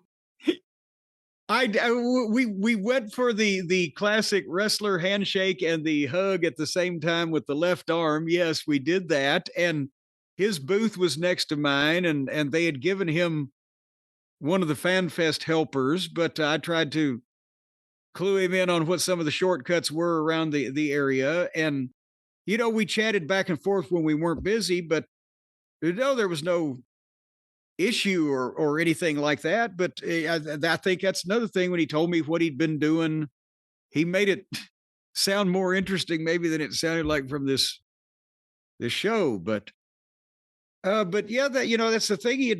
But I will say that it seemed like that he didn't understand the fan fest circuit or the independent circuit, that he was still trying to hold everybody to the state. Well, it's like the NFL players, they would do this for them. Yeah, this ain't that. Well, but anyway, Dark Side of the Ring Vader, and of course, next week is the Tony Atlas episode. Yeah, Mr. USA Tony Atlas, and I want you to watch it Tuesday nights at 10 o'clock, folks, Eastern time on Vice TV. I don't think I'm on this one. I'm not sure. I can't remember. We talk about so many things. But one way or another, it's going to be a good program, even if I'm not on it. It just won't be, it just won't be it just won't be one of the more popular episodes, because you've been on every episode this season and everyone thinks of you. They should really make it Dark Side of the Ring starring Jim Cornette. What about Dark Side of Jim Cornette starring The Ring? Oh, I don't know if you're prepared for that. Well, but anyway, nevertheless, folks, and Brian, you'll agree with me. We just talked about Vader's. You'll agree with this. Being in the hospital is no fun under any circumstances. But one of the biggest problems when you're in the hospital and you're hooked up to a machine and you're waiting to see if Aunt Fanny or Cousin Junior is going to come in to pull the plug, It's really adding insult to injury when you're laying on one of those hospital mattresses, isn't it? I mean, you know, it's like a bean bag. And they're little teeny tiny, they're so wide you can't turn over. And they're so thin that you can feel every bone of yours grinding on whatever's underneath that, which seems like a pointed skeletal frame of pure steel, iodized even. And if you try to sit up and get off of it, the bed sores, you're going to attach yourself to that kind of plastic covering, and it's going to take a layer of skin off. And then you have the bed sores that look like that you've been eaten by piranhas. But yeah, the hospital bed mattresses they're so wide you can't get around them, so low you can't get under them, and so high you can't get over them. You just don't want to be anywhere near them. Again, I don't know what the hell you're talking about or where you're going with all this, but we do know some people that instead of whatever mattresses you're talking about, make the finest mattresses that can be delivered directly to you at home. We're talking about our friends at Helix Sleep. Yes, or as a matter of fact, if you know you're going to be in the hospital for an extended length of time, I bet if you went ahead and just put that address in and just put the room number, they'd send your Helix mattress right to the hospital. Yeah, and then it doesn't work like that, but let's talk about home delivery.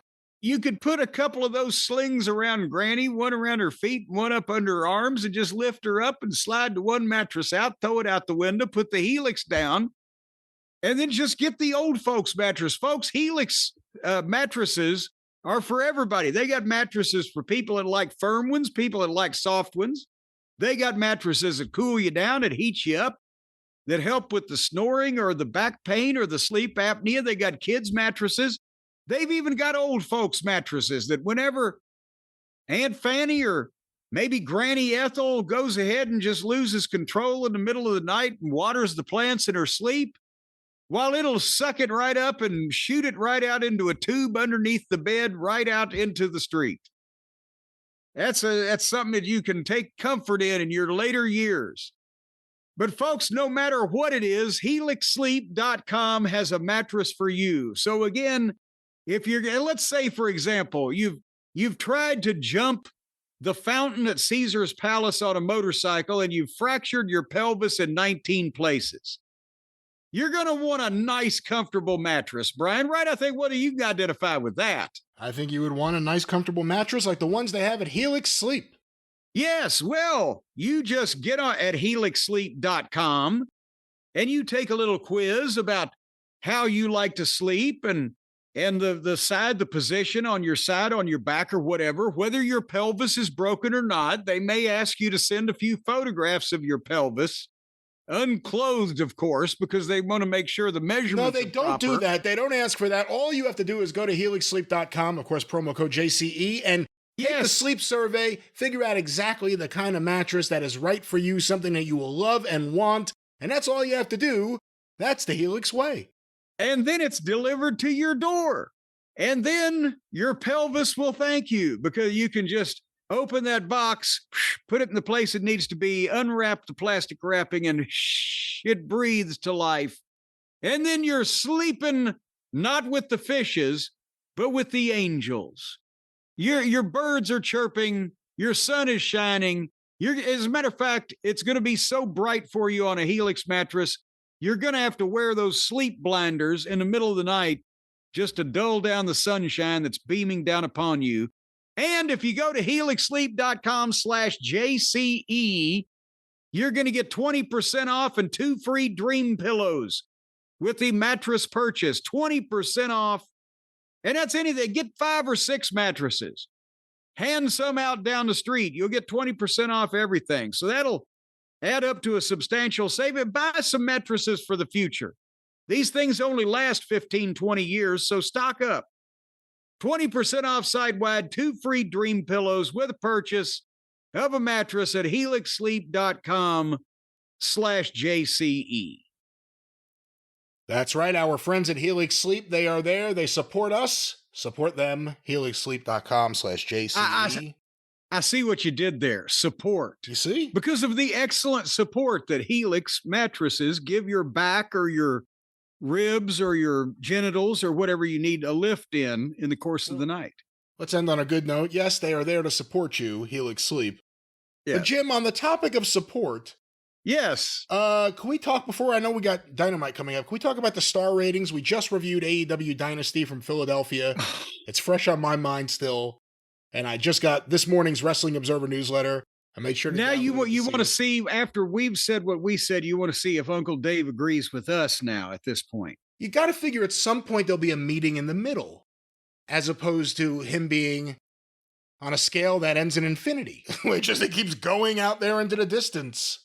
Maybe that explains a lot. I think Dave is an AEW supporter, and that's another word for a jockstrap, and I think that's what the service that he's performing here.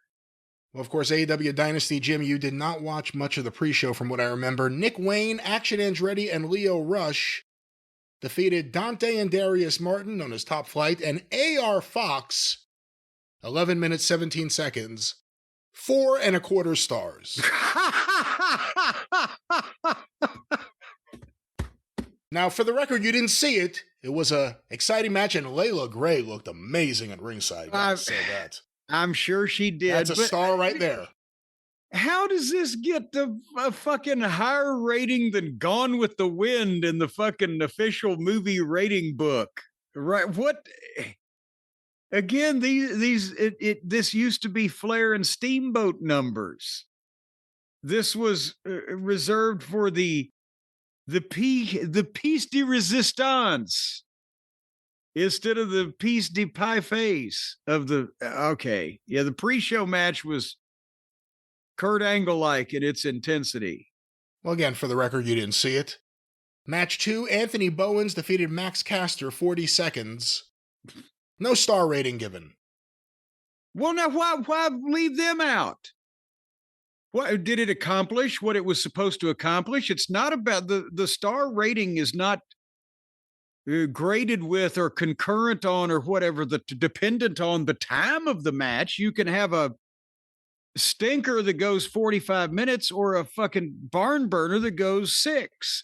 So what of the presentation that they was supposed to do there? How was it? See, he's slacking in his goddamn duties. Well, we go now to the main card. Will Ospreay defeated Kevin Knight, 13 minutes, 50 seconds, 4.5 stars. Again, the way you can look at this is we're entering like Undertaker and Shawn Michaels level of match rating, but at the same time, you can also say that Will Ospreay, their top babyface, against one of their new baby faces for little or any good purpose, was only 1/4 star better than the fucking 8-man scrambled eggs pre-show match, which makes better sense. You know, every show for Dave is like a male dream slam. Remember when All Japan Women had like a 6-hour show, every match was 5 stars? Every AEW show is like his dream slam. Actually, thankfully, Brian, I don't remember that, and my life is better for it. Well, Jim, the next match, Bobby Lashley and Shelton Benjamin, the Hurt Syndicate, defeated Big Bill and Brian Keith, 10 minutes, 28 seconds, 2.5 stars. Whoa! Dave must be moonlighting as the president of the Brian Keith fan club. He didn't like that one. You know what he wrote here at the end? He describes a little bit about what happened when MJF got involved. It was fine. All right, it's a new one. Mercedes Moné defeated Julia Hart, 12 minutes, 55 seconds. Once again, 2.5 stars. Okay, now, obviously, we said that the Hurt Syndicate match was a TV match with a TV angle at the end, but nobody, took a shit and wiped their face in it in the middle of the ring, but it was the same as the awkward ladies match that followed that. Because I guess 2.5, is that now his dud? Can you get lower than 2.5 unless you wipe the feces on your face? Well, we shall find out. Jim, speaking of feces. Hey, there's old feces face. Wheeler Yuta, Pac, there he is, and Claudio Castagnoli defeated FTR and Adam Copeland, 14 minutes, 53 seconds, 4.5 stars. Oh, Jesus Christ.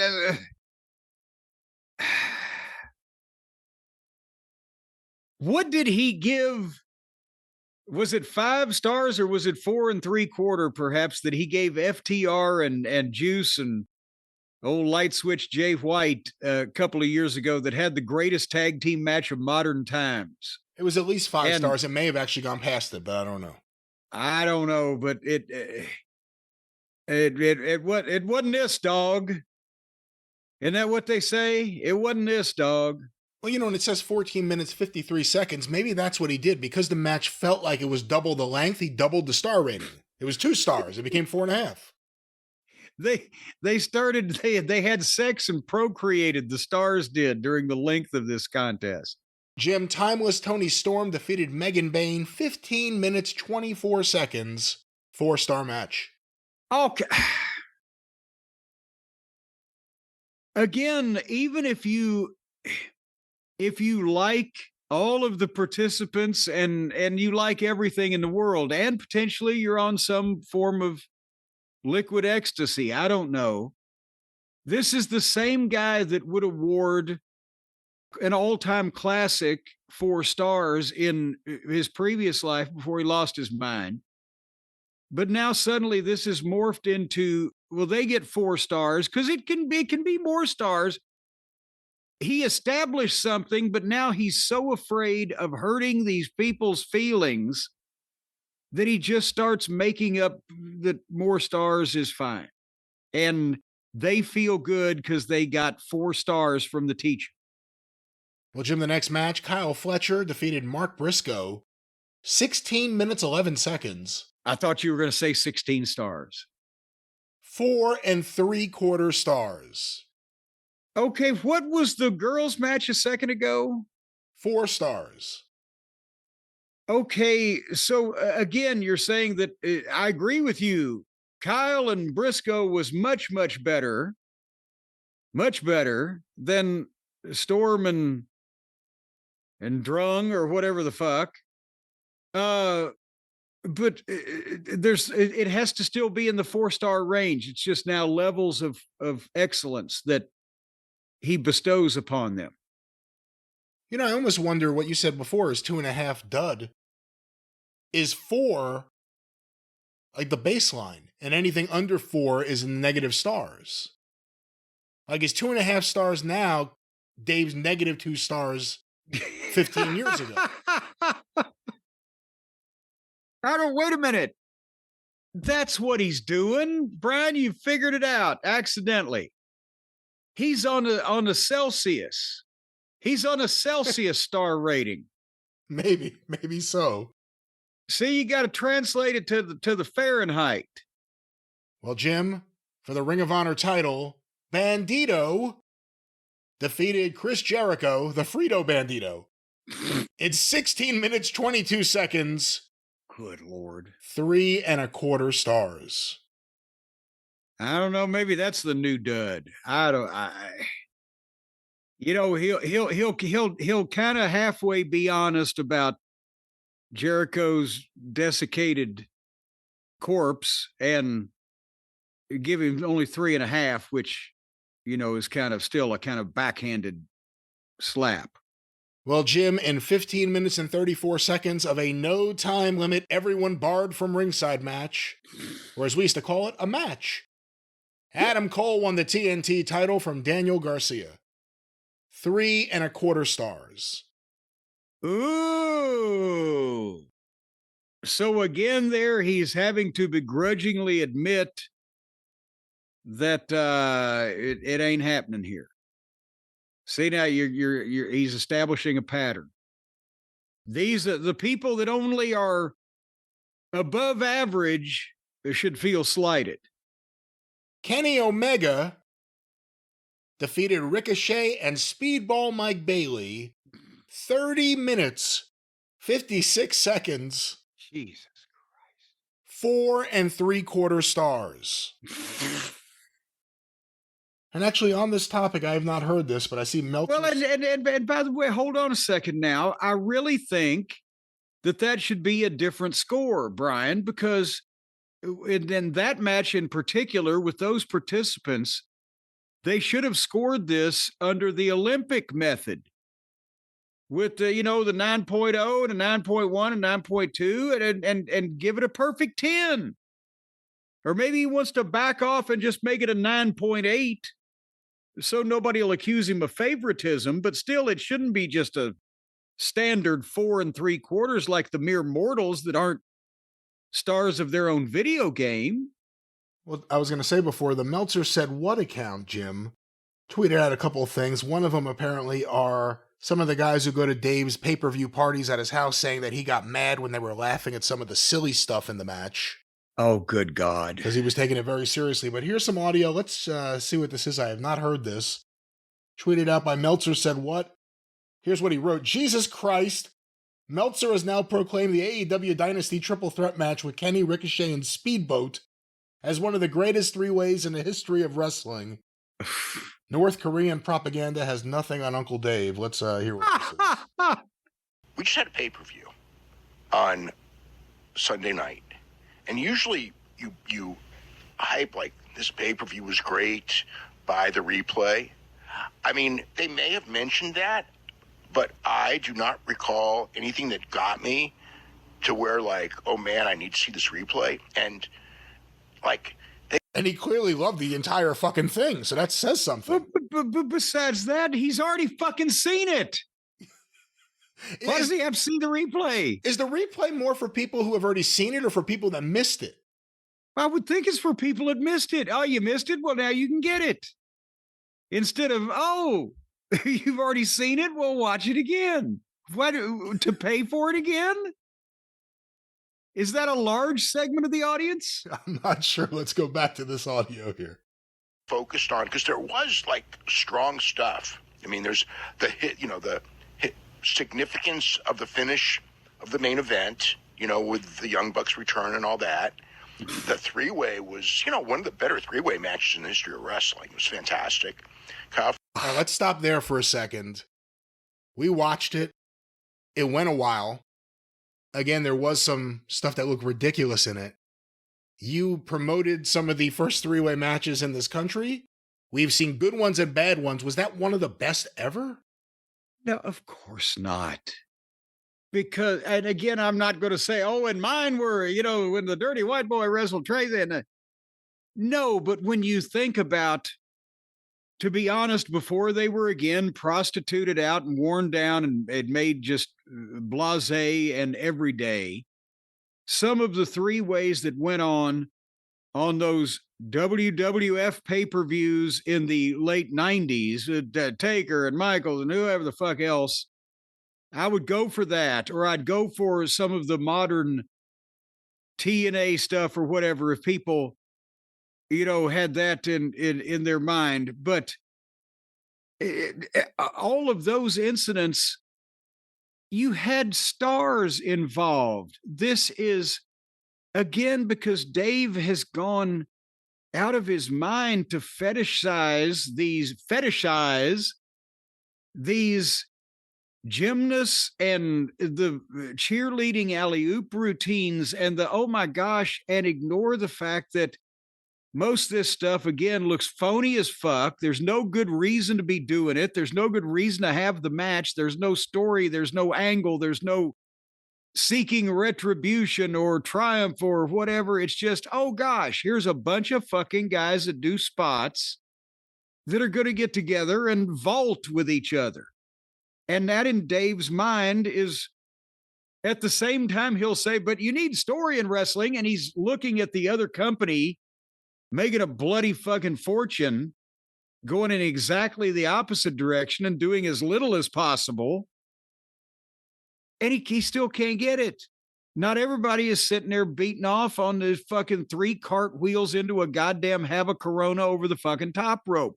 And people are getting hurt on simpler shit than that because they're rushing and doing so much. But that's a story for later on. Let's go back to this audio from, Wrestling Observer Radio. Fletcher and Briscoe. The tournament matches, the Will Ospreay match, Mercedes match. I mean, there's, the different championship matches up and down, Tony Storm, Megan Bayne, which was a great match.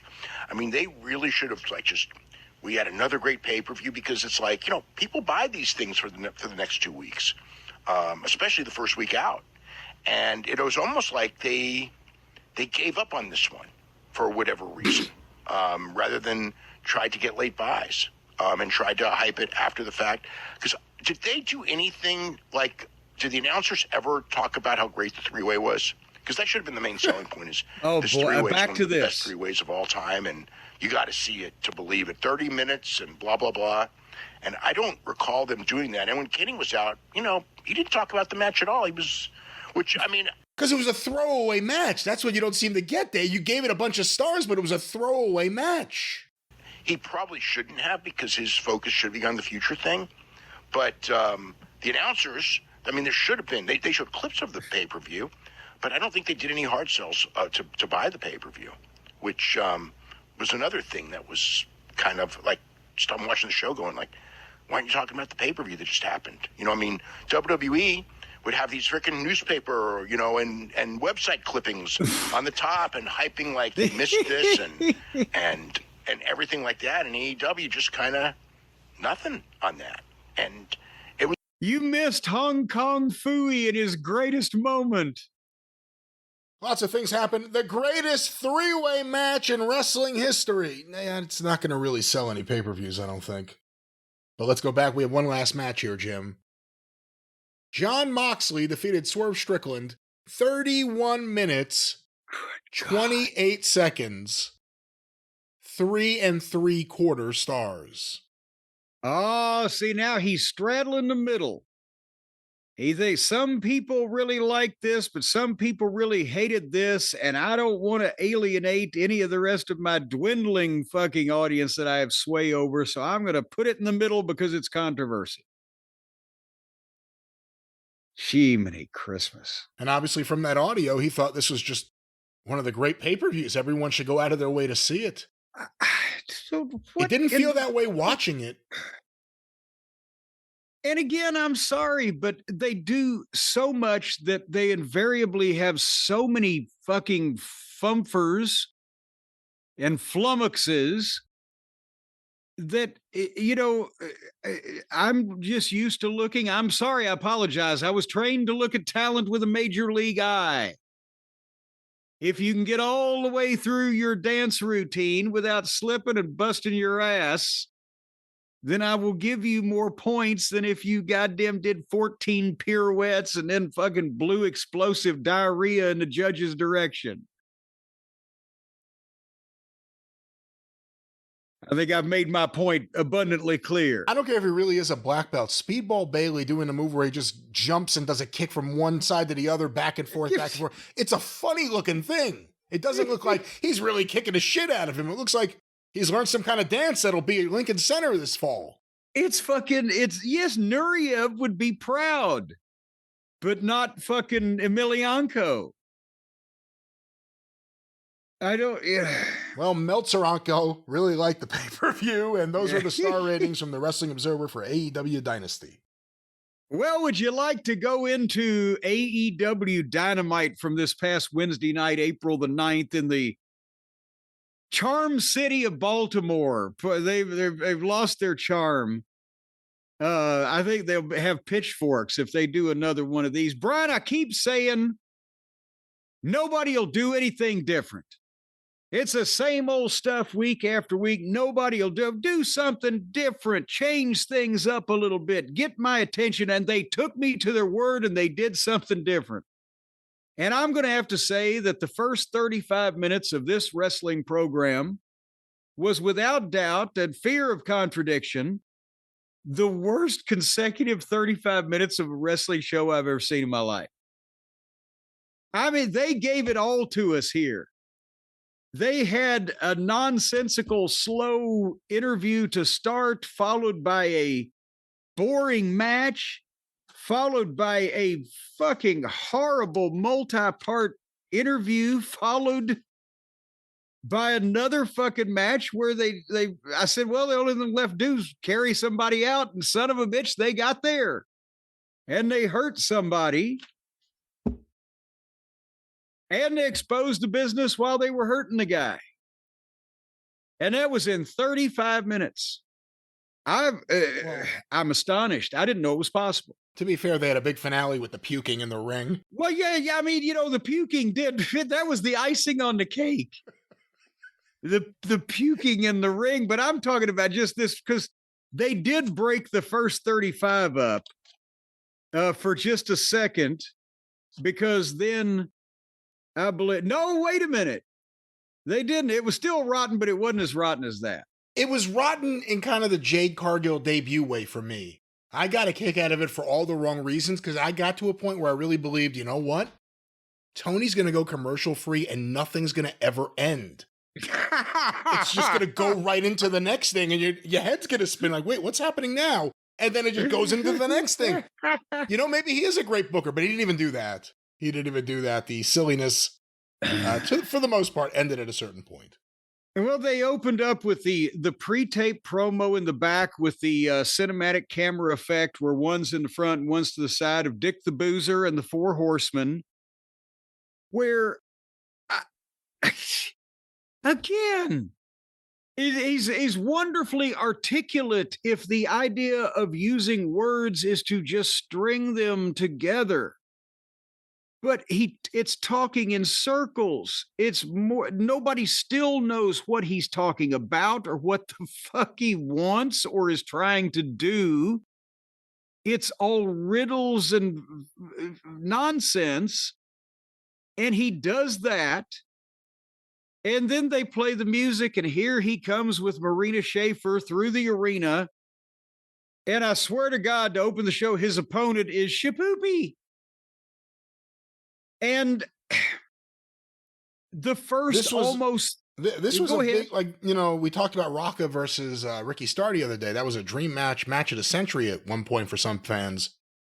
This match here, for this century, the man whose brain was removed versus the man with no brain. That's a big deal. Why isn't Dave making a big deal about that? That should be hyped up.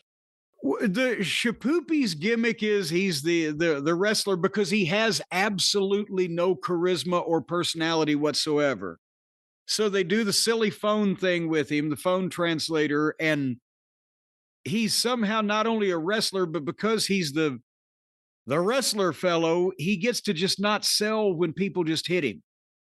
But he doesn't react either, register, as the boys used to say.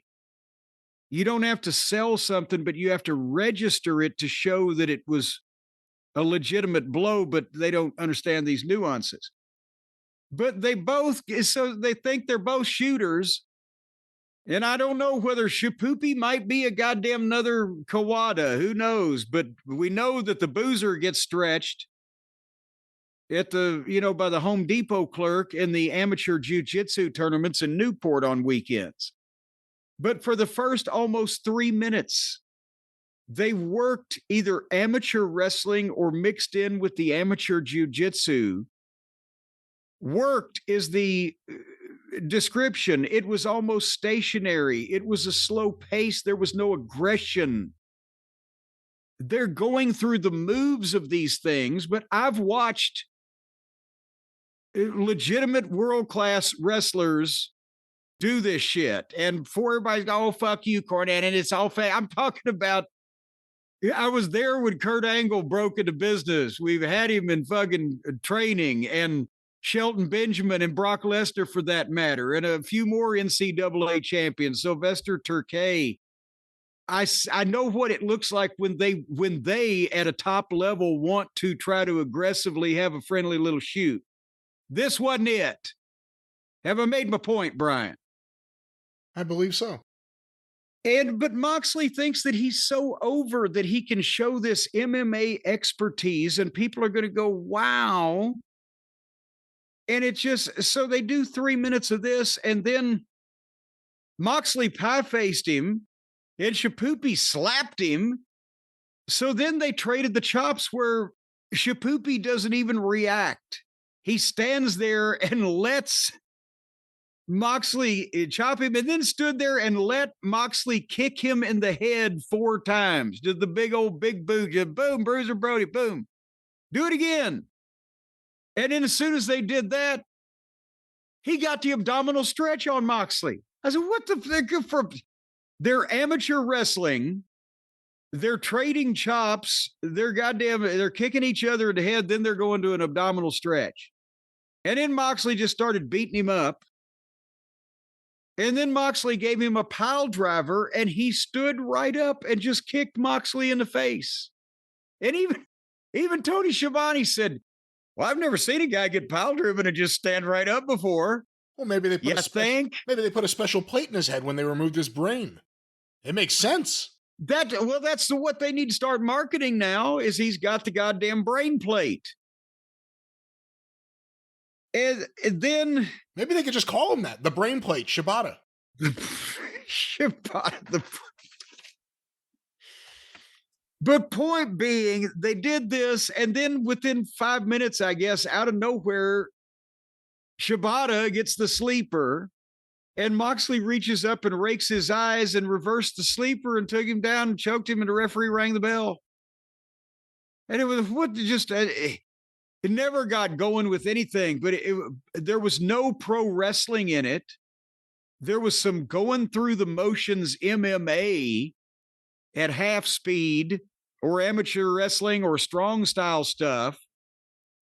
But it was boring as fuck. Death Jitsu. It was death ratings. But so that was that.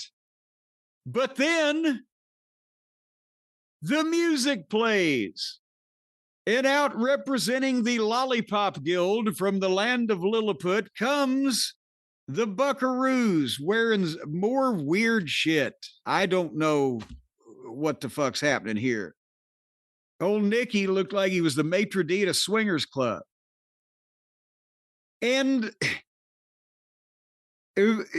basically, when they come out, Moxley and Marina leave, and the Buckaroos get on the microphone and they start to, and the announcer is saying, oh, the EVPs.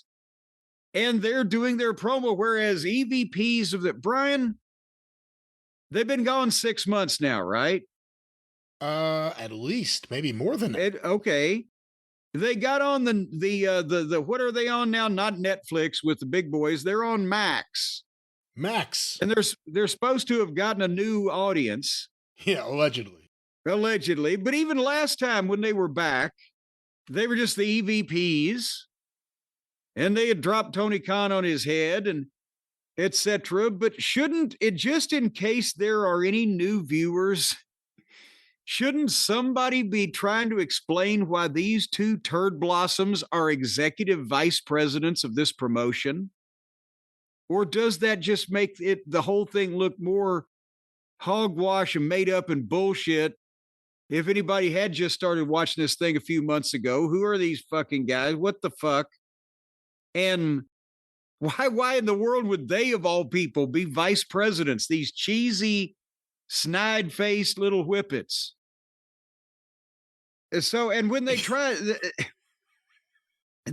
to take over AEW and they hurt Tony Khan, and they wanted to assert their positions as EVPs.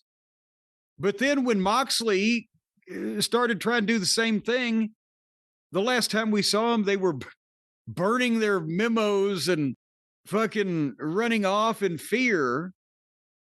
And now they come back and help him. So naturally, what they are addressing is, everybody wants to know why. Yeah, because it don't make any fucking sense. And they did it for Adam Page. They screwed Swerve for Adam Page. They did it for him, his friend. And of course, at that point, the fans started chanting Swerve's house because at least that's fun for them. And I'm just thinking they're dressed in these ludicrous outfits. They look like children. They can't fucking talk. And then they consider what they did for Moxley a peace offering. They want to see the locker room rise to the occasion and change the world just like they did. Then how is the locker room rising to the occasion, but when you're always trying to pour bleach down their throat or whatever the fuck Moxley's doing? And to rise to the occasion, doesn't that mean they're asking for somebody to beat the shit out of them? Yeah, what occasion? The occasion is the same one as Moxley. To rise to the occasion, somebody needs to beat the shit out of you. That's what you want to see. And that will change the world. It doesn't. It's goddamn, it's gibberish. And Maddie's delivery is so stagey. Because he'll watch this interview back when they got the handheld camera on him. He memorizes shit. He makes a point, and then he looks away because it's a nervous tick of people who are thinking of the next line. And then he'll snap back to the camera to deliver it, and he doesn't use contractions. What we could not do rather than what we couldn't do. He doesn't speak normally because he's reciting this. But Moxley did what they couldn't do, win the world heavyweight title. No, because they're fucking tag team dipshits. So imagine how great it could be if Death Riders and the Buckaroos joined forces. So come on out and let's talk business. And I'm thinking, oh, good Lord, but Kenny's music plays. Here comes Kenny. I said, it's a bad acting Hall of Fame. Here comes Kenny now in his hoodie and gym shorts. And he's in the aisleway, and of course, breathily says, you know, the last time that we met, you pushed me off the stretcher, taking me on a ride to the hospital.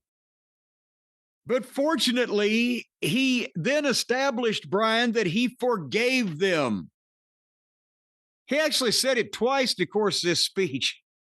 I came back for my legacy and the safety of the company, not for revenge. As soon as he said the safety of the company, I was like, where's he going to go with this? Because the only thing to say would be, you guys are killing the company, which has been something said by even some of the talent going back. But he didn't say that either. He just said the safety of the company and let that dangle. Like they were in danger unless I was here to part the sea.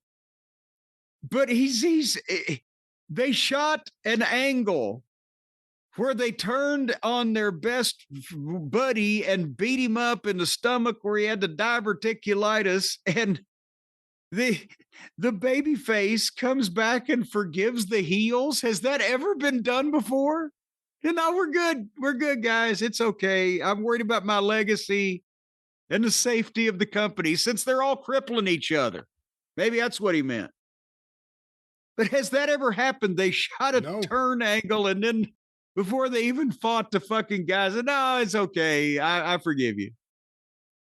Now they're breaking new ground in AEW. That Tony Khan, quite the booker. So then Kenny decided that he is a stand-up comic. And he tried to do a routine. And I don't know, Brian, you've been in locker rooms and in the presence of, over the course of your life, a various amount of the pro wrestlers. And would you say that almost everyone that you've ever met could tell jokes or stories or captivate a room with a speech in a more entertaining fashion than Kenny can? The delivery of material is not necessarily his greatest skill. No, nor the coming up with the material, because you know this was his. What would the fans have done online if Vince McMahon had made Roman Reigns say Dookie instead of suffer and succotash? Well, actually, a lot of people know the name or know the word Dookie from No Holds Barred, where for no good reason, Hulk Hogan lifted up a limo driver who was scared of getting beat up. And he said, "What's that smell?" And the guy said, Dookie. That was written by Vince McMahon. Yeah, but I don't know that any pro wrestler has actually voluntarily used it in a fucking promo since then. Never, no. But Kenny goes on a stand-up routine, and he tells a story of a friend he had who he played video games with, who had two little Shih Tzus that used to shit all over the floor, but he said, Dookie. And he said, as more Dookie kept collecting on the floor, he had to finally say, hey, dude, come over and play games at my house. And that's what the Bucks are like without Kenny. What the? That is not a cogent simile. Number one, why do you want the guy who obviously puts up with just accumulating dog shit in his own home to come over to your house just to play video games? Fuck him. Let him keep his filth in his own house. Don't visit him.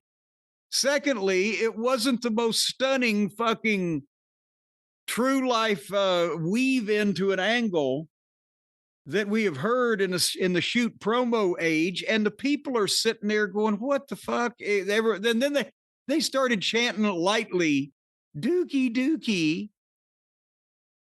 So then the breathy sing-song delivery of the stand-up he was trying to blister the Bucks, but he had no material, and the delivery was because he doesn't know, and the people are like, "What the fuck?" And then he just said, "So let's cut out the middleman. I'll just come in the ring and we'll fight." And he starts to get in the ring. Am I lying when I say he said that? Just like that. Well, he said that the fans they actually had a little bit of a pop. They were hoping there would be a fight. Well, they were hoping that was the end of the fucking promo. And then as he's getting in the ring, they play Okada's music.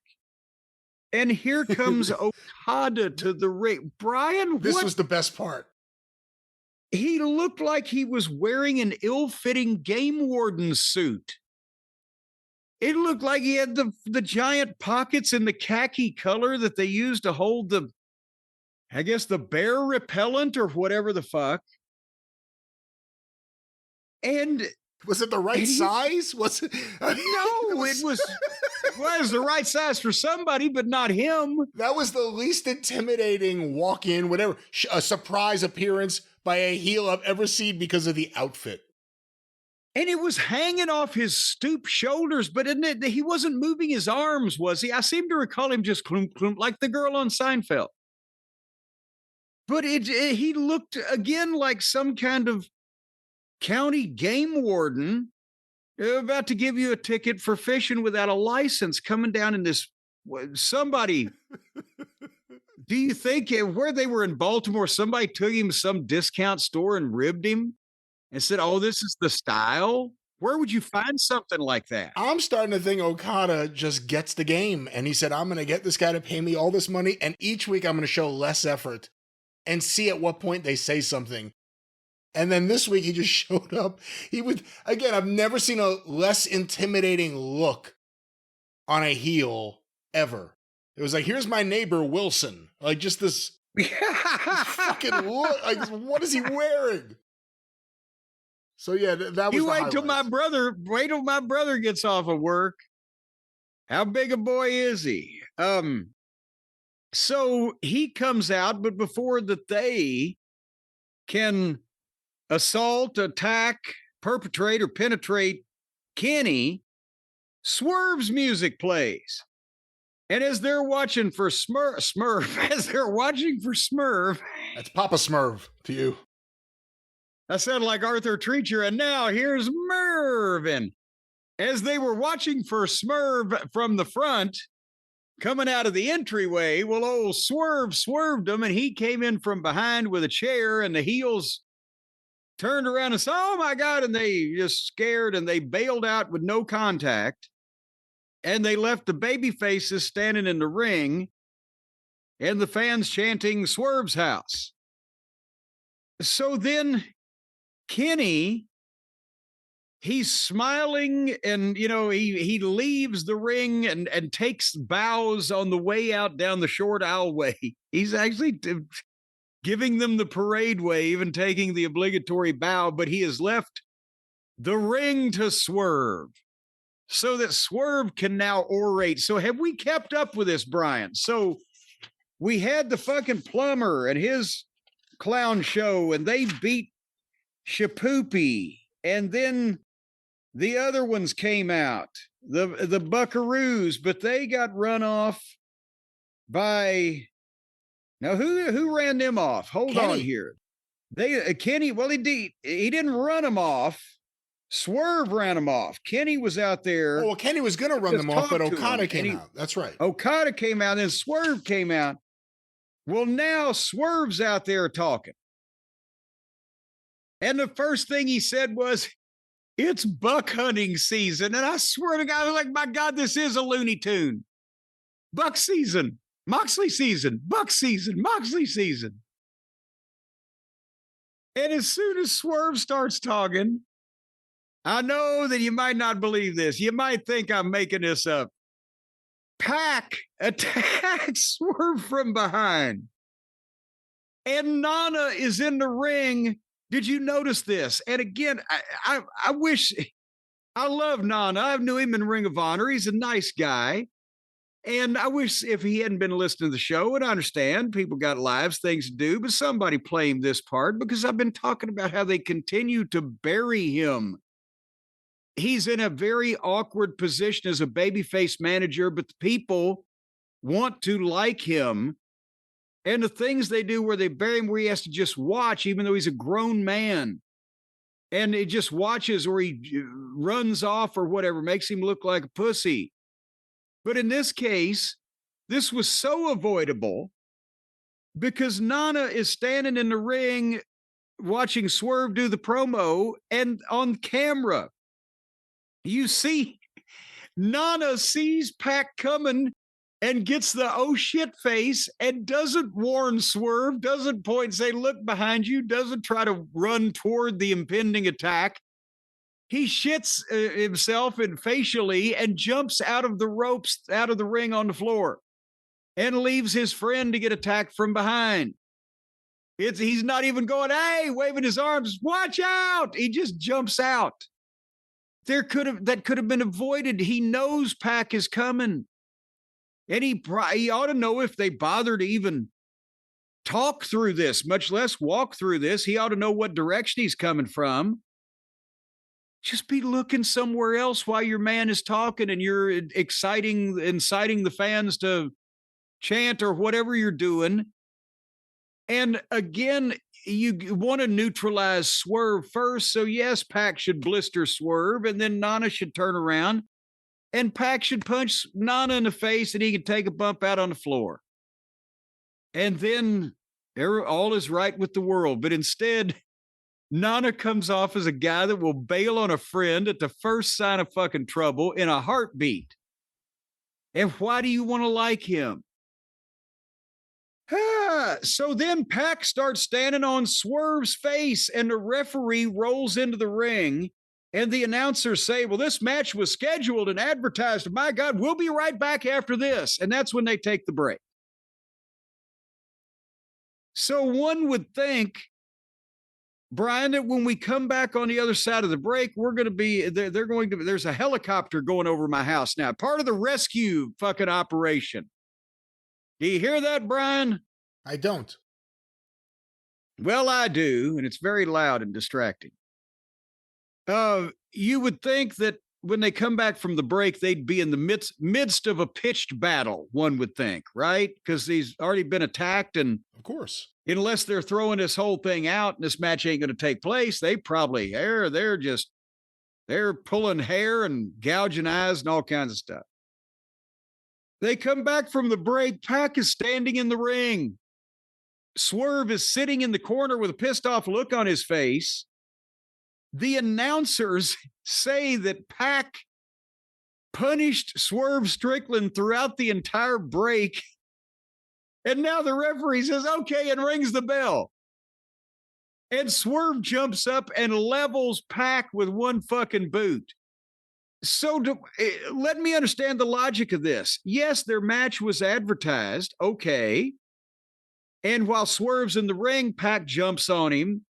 Okay. The referee comes in the ring. Okay. Now, one would think that at this point, one of only a couple things could happen is number one, the referee could say, ring the bell and start the match. Or number two, the heel could just continue kicking the snot out of the babyface till the referee said, fuck it, we're calling this off because he won't stop. Or, well, that's about one of the two things, but why would the referee allow the heel to beat the shit out of this guy for the entire commercial break? Why then would he stop him right when it comes back on TV where it might be exciting? And why then, after he's let the heel kick the shit out of the baby face for the past 3 minutes, would he then ring the bell to start the match? And then if the baby face has had the shit kicked out of him for the last 3 minutes, why did he get up and proceed to kick the shit out of the heel that attacked him to begin with? And one more question, is this what LSD looks like? No. Well, are you going to answer the other stuff I asked first? Well, I thought we were just going to focus on the psychedelics, and maybe mushrooms would be more your thing if I was really thinking about it. I can't explain this. I explain the logic of AEW's referees and what they do. I can't do that. How do you even go over this in the fucking back and not think, wait a minute, what are we saying? So then Swerve hit Pac with 14 punches, I counted, and a kick. Most of them looked phony, and Pac didn't bump for anything. He just slumped in the corner. But Swerve is just like rib shots that, like, in the vicinity of, I mean, what is going on with everybody's quality control? And then they go to the floor, and Swerve beats him up all over ringside. And then they get back in the ring, and it's kind of slow for a minute, and then Pac tries a running Hurricane Rana. But when he gets his legs around Swerve, Swerve catches him and stops it and picks him up. And the idea of it was supposed to be he was going to give him a buckle bomb in the corner. And then from there, we'll never know. Because when Swerve caught him, Pac is a stout-looking young fellow. He's short, but he's stocky, and Swerve is not exactly Ken Patera in the Olympic weightlifting team. So he tries to pick him up to buckle bomb him, but he gives him a sloppy buckle bomb. And if anybody wants to go back and look at this, and I remember a talk I had 10 years ago, I saw Sting at a fan fest, and that when Seth Rollins had given him the buckle bomb, that's when he took, what was it, fucking 6 years off wrestling. But in a perfect world, you're supposed to be buckle bombed into the turnbuckle. At least by this is how the originators did it, where the top rope comes underneath your armpits and the middle of your shoulders hits the top turnbuckle. And even that, when it was done properly, to Sting, that's what he told me. He said as soon as he hit that top buckle, he felt something in his neck and shit went numb. And he was like, oh, fuck. Because when you're shot across the turnbuckle from corner to corner in the ring, you're hitting at a flat rate. And that's the deal. The guys that took the best turnbuckles were the ones that hit it the flattest. You could get momentum and turn and hit flat and move the ring across the floor. And it at the same time, hitting flat didn't put any more pressure than was necessary on any one part of your body, and it didn't snap your neck like if all of your momentum is concentrated in hitting with your shoulders and your shoulder blades in the back of your neck only. So what this knucklehead did, he didn't have him. And instead of saying, well, no, maybe I ought to just power bomb him anyway, because it's not like the guy was going to go, oh my God, I'll fuck this up by being power bombed in the ring. He still got to buckle bomb him. He throws him sideways, and he was out too far. Swerve was out too far from the buckle. And he didn't throw him flat. He threw him sideways so that you get these in my head, the sides, the left side and or shoulder area of Pac hit the top rope a ways out from the buckle, where it looked like that then whipsawed Pac around to where the rest of his head kind of hit maybe under the top buckle, but it spun his body around with enough centrifugal force that when he landed sideways, his foot was under him, right ankle, and that he landed right on it. And I mean, I'm again willing to be corrected, but when he landed from that buckle bomb, I got a clue when he started screaming in fucking pain and grabbing his ankle and never regained his proper footing after that, that may have been the incident that did it. And that's what happened. He didn't go flat in with both feet under him. Swerve was too far out and he threw him sideways and he hit the top rope and whipsawed down. And he could have very well have broken his ankle because that much speed from the spin combined with not being able to control where you were going or get your feet under you, you can't prepare. But then they fucked the whole goddamn business up, Brian. Well, you want to go into this before we talk about how then they shit all over the business and made it look like a complete idiocy. How, by having the doctor check on him in the middle of the match? Well, this whole thing that we're going to go through that just made no sense. But I mean, otherwise, this show is snake bit. It's a bad match followed by bad promo, followed by people coming out that the fans might care about, but they don't care about what they're doing here. And they just not delivered well. And then they get another match going and this guy's going to the fucking hospital. What the fuck is the matter with this program? Again, I'm not the one to answer that, so I can't help you. So then here's what happens. His right ankle is obviously fucked and he's talking to the referee and they're trying to communicate something and Swerve pulls him out and does like a snapmare. And Pac sits there and is looking over his shoulder like, because Swerve does the thing where he comes off with the kick to the head. So he's looking for something like, what's this guy going to hit me with? I'll see it coming because I'm obviously fucked up. And Swerve gives him an elbow in the back of the head. And I thought, well, that'll be it. Now he'll pin him. Swerve gets up and starts strutting around. And then walks over slowly and stands on Pac. And I'm like, what the fuck? Why are they not going home? Because obviously this guy knows he's fucked, or why are they doing this in this fashion?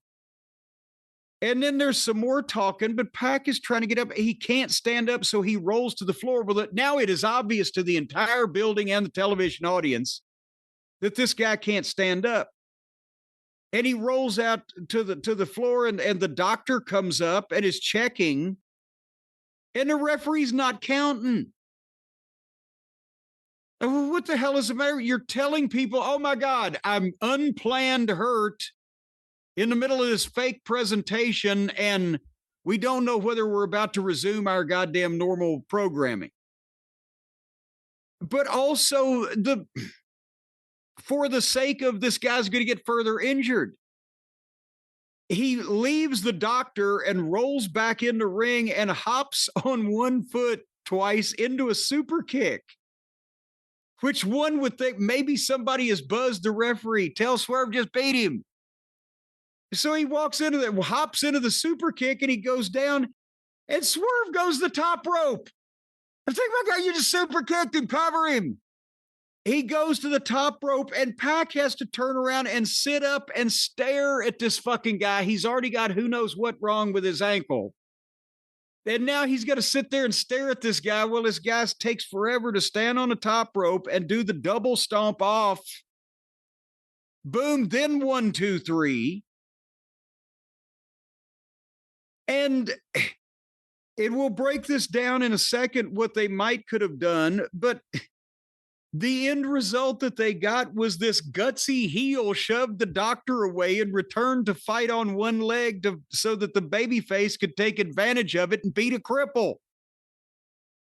But, okay, all the kids these days, they've heard that back in those days, we didn't stop matches. And get the finish in, kid. That's the most important thing. Get the finish in, kid.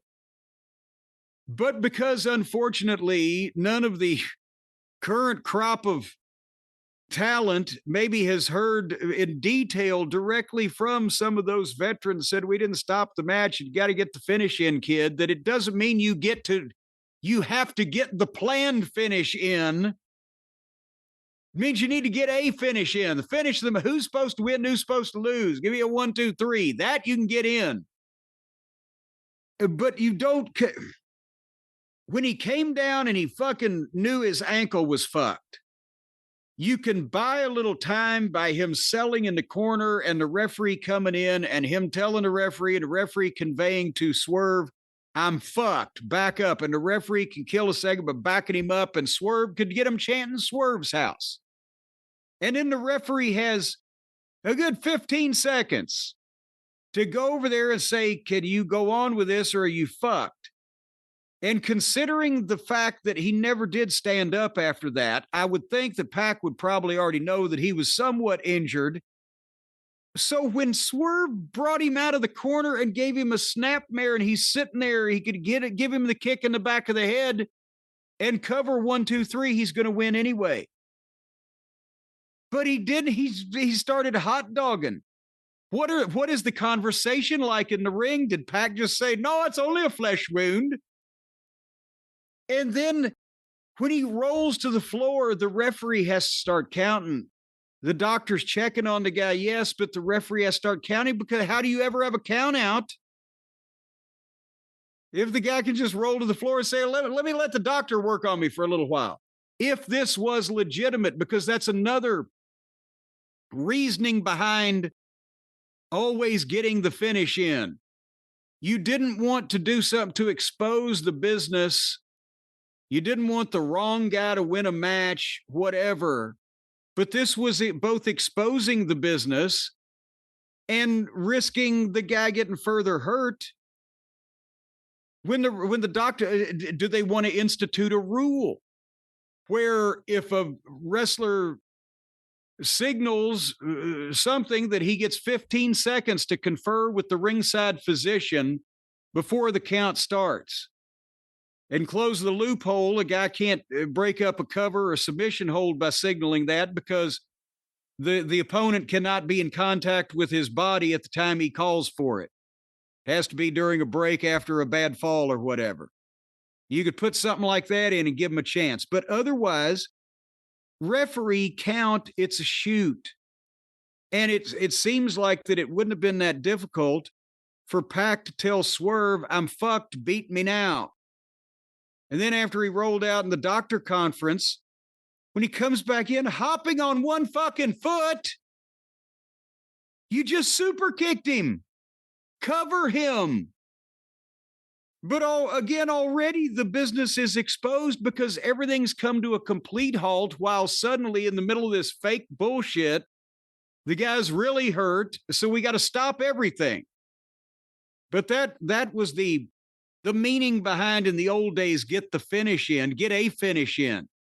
And I've told this story before, but real briefly, I saw a guy in the Louisville Gardens break his leg in a match and win the match. Tommy Gilbert and Ray Candy against Luke Graham and John Rogers. And Gilbert gave a vertical suplex to Rogers. His leg folded up underneath him. It broke his lower leg right in half. He never did get up on his feet after that. But as he's laying there and they're selling, it still was awkward, but not nearly as awkward as this for nearly as long, because the partners jumped in and drew the referee and did a little back and forth. And once the guy stopped screaming about his leg, they adopted a plan, and Luke Graham did the loaded elbow to the fucking throat of, I think it was Ray Candy, and Candy fell backwards over the guy with the broken leg, and he grabbed him 1, 2, 3 in a fucking schoolboy. And then they helped him out. But that was over in seconds compared to what this long drawn out thing was. And again, how does it make why does the babyface think in his mind, everybody knows this guy's hurt, his leg is broken or whatever the fuck, I've just super kicked him, I got to go to the top and jump off on him. It's going to look phony. It always does, but especially now, because the guy's got to fucking wiggle into position and stare at me when everybody's looking at him going, oh my God, his leg's hurt. And then I'm going to fucking, why not just take him back behind the barn and shoot him, old yeller? This was the worst 35 minutes of wrestling television in history, Brian. In history? In history! That's a long period of time there. You know, there was a lot. Again, I was intrigued by the fact that nothing was ending, and then eventually it ended. You know, everyone's chasing everyone. Does Swerve see himself as a babyface, even though he is?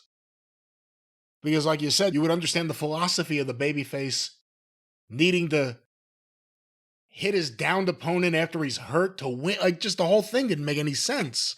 But I guess he wanted to get his stuff in. He was going to get his stuff in, and he did. Whose house? The doctors. He's added an extra wing for AEW injuries. But, you know, the doctors may be the only ones that are really coming out ahead on this thing, Brian, because even though these AEW guys are getting paid a lot of money, the toll on their bodies, the wear and tear, the surgeries, the injuries, the crises, don't you think that maybe these poor, beleaguered pro wrestlers ought to have something to fall back on whenever they're laid up in a hospital bed, some way to generate some income, some way to build a future for themselves in the business world? You think? Oh, sure. I mean, for instance, right now, maybe PAX setting up PAX collectibles. I don't know if people want any of PAX collectibles, because all he really has is black boots, black tights, and stringy, greasy hair. But he could think of something, and that's the point. They need something to fall back on because they're falling down with so much more frequency. Because let's say, Brian, for example, that while Pac is laid up in a hospital bed, he's got an idea. He wants to sell football uniforms to the team over there in West Faversham. He needs a platform. He needs somebody to help him out to put these dreams into action and turn them into reality, and more importantly, make the big bucks. And that's where our friends at Shopify come in. Not only are they powering our t-shirt enterprise here on the program, along with Arcadian Vanguard and the drive-thru and the experience, we're all over the Shop app. You can be too. Just not with our stuff. We'll hunt you down and gut you like a fish, but you can sell your own shit. Let's say he wants to do PAX drive-thru. I can't imagine what type of meal he would serve, but nevertheless, Shopify is the number one checkout on the planet, a global platform that will take you from inception to conception to reception to interception in your various business stages, and upgrade your business to the same checkout the big boys do.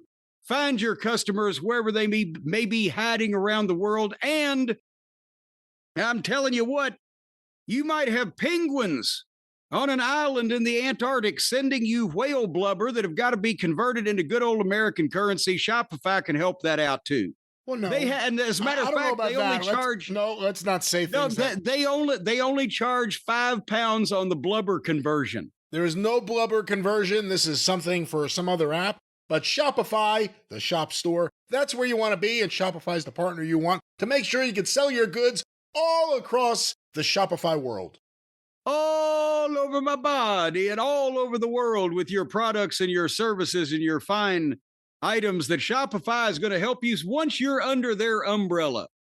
They will protect you from all the harm that can come to you in the world and the bad things that go on in business, because they know the right way to do things. They're experienced. And also, if anybody's messing with you like that kid down the street, they'll send a guy over. And I'll tell you, this guy's got something in his pocket that'll straighten out most arguments. Once you get them on your side, the people at Shopify, not only are you making money, but you can have the shit kicked out of some people if you want, just to let them make the wrong move. No, you can't. You could sell your goods I'm telling in you, a secure way with a partner you could trust, Shopify. They, Shopify, the people at Shopify have nothing to do with anything else. Well, that would maybe just something that guy from the local Shopify office did on a freelance basis for me, but he was very accommodating. Boy, you talk about after the flood, they'll never find that guy. Again, but anyway, folks, has once nothing again, to do with Shopify, ladies and gentlemen. Let's specify. No, they didn't cause the flood, and they didn't start the fire. It was always burning since the world was turning. But folks, you could upgrade your business right now for $1 a month, and boy, You got to have a pretty pissy business if you could upgrade it for $1 a month. No, that's the discount on the trial period that you get at shopify.com/JCE. That's all lowercase there. You can get a $1 a month trial period. That's right. So that Shopify can show you what they can do for you and what you can do for them. And one hand washes the other, and back scratch fever and, a little fucking wink, wink between bros in the shower. You never know what might happen. You know that won't happen, ladies and gentlemen. You know that Shopify will be there to support you and your store. Yes, they'll support your dangling bits. Go to shopify.com/JCE to upgrade your selling today. Shopify.com/JCE for all your business needs on your commercial platform in which you will engage in checkout and commerce. Indeed. A mouthful, but what else could you expect from such a great friend like Shopify? They power our store. They can power yours. Shopify.com/JCE. Is that what it is? You don't get the mouthful service, though, for the $1 a month trial period. They charge more for that. Well, I don't know about any of that, but let's go back to a mindful of wrestling, AEW Dynamite. All righty then. There was some promos for this ridiculous 8-man tag they're about to have. And Renee Moxley Good was in the back with Adam Page. He doesn't know who the wild card is. There's a wild card again. There's always a wild card. What is Tony's fascination? It's like he's goddamn hanging with the Rat Pack. His fascination with gambling. Is this an issue? Should we send him to Gamblers Anonymous or Bookers Anonymous? I went to Alcoholics Anonymous one time. It didn't work for me. I just started drinking under another name. So after he established he didn't know who the wild card was, Page burst into Swerve's locker room, but Nana was there, but Swerve wasn't there. And Page said that he wasn't helping Swerve and he needed them to stay out of his business. And Nana, the man who deserts his friends, tried to stand up and say, hey, I can't speak for Swerve, but I regret what that we did. But Page cut him off and wouldn't listen to him because he's the hot-headed millennial cowboy. So now apparently from what Uncle Dave thinks, they're trying to build up where Page and Swerve will become a tag team. Boy, the folks have been clamoring for that. They've got so much in common. Similar gimmicks and backgrounds. Well, is that a good match for Texas Stadium or whatever the hell it is? Swerve and Adam Page versus the Bucks? So Adam Page could be conflicted again. He doesn't know who to help. He doesn't know what side he's on. I think it's as good as they're going to get, is my answer. As good as they're going to get. So then they had an 8-man tag match. Ricochet, Action Andretti, Leo Rush, and Frank Mortis against Will Ospreay, Kevin Knight, Mark Briscoe, and Hong Kong Phooey. And the reason why this match was meaningful is because the winning team allegedly would win $400,000, Brian. Did you hear this announcement? Yeah, that was like the big pitch of the match, that these guys are really motivated because of the $400,000 victory purse. What fucking sense did they used to laugh at the AWA $50,000 battle royals back in the day, but this brings a whole new. You've got Ricochet, who again, in their presentation, should be viewed as one of their top heels, and he's with Andretti, Leo Rush, and Mortis, just undercard talent. Ospreay, who should be their next world champion. Sooner the better, in my opinion, but it'll probably happen in Texas, is teaming with, Mark Briscoe. We've established they haven't put him at that level, even though he's the best talent on this team. Kevin Knight, we've seen him 3 or 4 times. And Hong Kong Phooey, to any adult watching, makes the babyface team look silly to begin with, just visually, just being there. Just the ridiculousness of this fucking nerd. And then and we're going to have an 8-man tag amongst people that means nothing. And put a couple of our stars in it, and the winning team wins $400,000. Imagine showing this to people who haven't seen wrestling in 20 years, and they wake up from the coma and they say, boy, I've missed wrestling. Can I watch some wrestling? And you show them this, they go, what the fuck? Who are these children? And surprise, the baby faces won $400,000. Your thoughts on the subtleties of this contest? No, I really have nothing to add to the $400,000 review. Well, they did a video recap of FTR turning on Edge. Edge is out indefinitely. Again, he just got back, didn't he? He's out indefinitely. Tony Schiavone did an editorial on how disappointed that everybody is in FTR. Lance Russell did it better. Let's just say that. Then, usually this is the segment. If we're going to get something worth anything, we're going to get it here. Here came the Hurt Syndicate to the ring, and the celebration was set up. They got the belt stand, and they got the table with the champagne and the poster of their victory. And the fans were chanting MVP.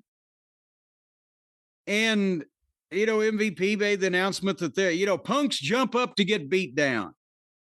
And that's what old Big Bill and Brian Keith were. And they're going to have a toast to celebrate another win of their championship. And of course, this is a somewhat flimsy, see-through excuse for MJF to come out. But he does. And they've got a little bit of the old days back with this. I like the interplay. MJF comes into the ring and poses next to Shelton like he's in the fucking group. And Shelton's kind of looking at him sideways like, what the fuck? And the fans are chanting, he's our scumbag again. Brian, they are caught in a vicious logic vacuum where the only time that the people like MJF and chant for him is when he is a heel, preferably a despicable heel, or lined with other heels that they also like and cheer for. But if he becomes a babyface, and it kills him deader than fucking 4:00. Yeah.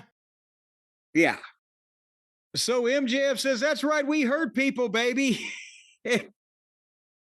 And he cuts the promo about how Tony wanted him to be in this fakakta Owen Hart tournament and wrestle every week and sweat my balls off like some schlub. But I can bypass that because now that I'm rolling with the syndicate, Daddy gets to cut the line and get back the Triple B, baby. Here's another thing. I got to be fair. And I enjoyed, is the point I was going to make here. I enjoyed MJF's banter here because he was back being the smart ass again. He wasn't trying so hard. He wasn't yelling at the people to make them not like him. But then I said it earlier, so I will be fair. It applied here too. I said, after 6 months, why does any potential new viewer understand why those two despicable weasels, the buckaroos, are the executive vice presidents? What is the Triple B? MV, I keep saying, there's too many of them in the group. MJF is the only one calling it the Triple B now, and he doesn't explain it. The announcers don't call it that. For a new potential viewer, MJF has not been the champion for over a year.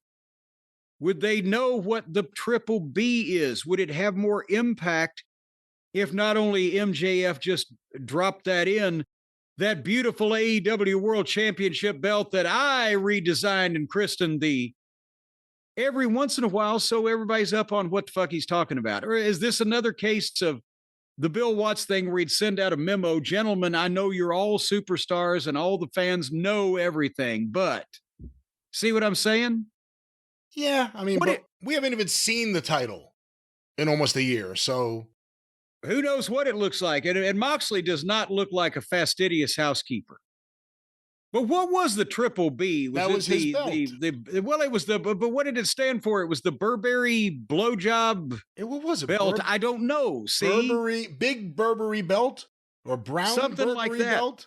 This is why that it needs reinforcement. But anyway, then MJF said, I scratched your back and now you guys scratch mine. You know, MVP Montel, do I have to sign a contract or is it one of those old school blood brother type of deals? And Lashley says, shut up, Max. And you know, it was cute that you tried to help us, but you didn't get the job done. We don't need you. And we've never needed you. And then Bobby and MJF start arguing and pointing fingers with each other. And Shelton's kind of smiling there, but he stepped in between and MVP tried to calm Lashley down. And MVP told MJF, hey, we go way back. But to join, you need 3 thumbs up. And MVP gave him the thumb up, and then Shelton stuck it out in the middle and then turned it down. And Lashley, thank you. Thank you. I like that. He hugged Shelton. He's like, thank you. That's what I'm trying to say.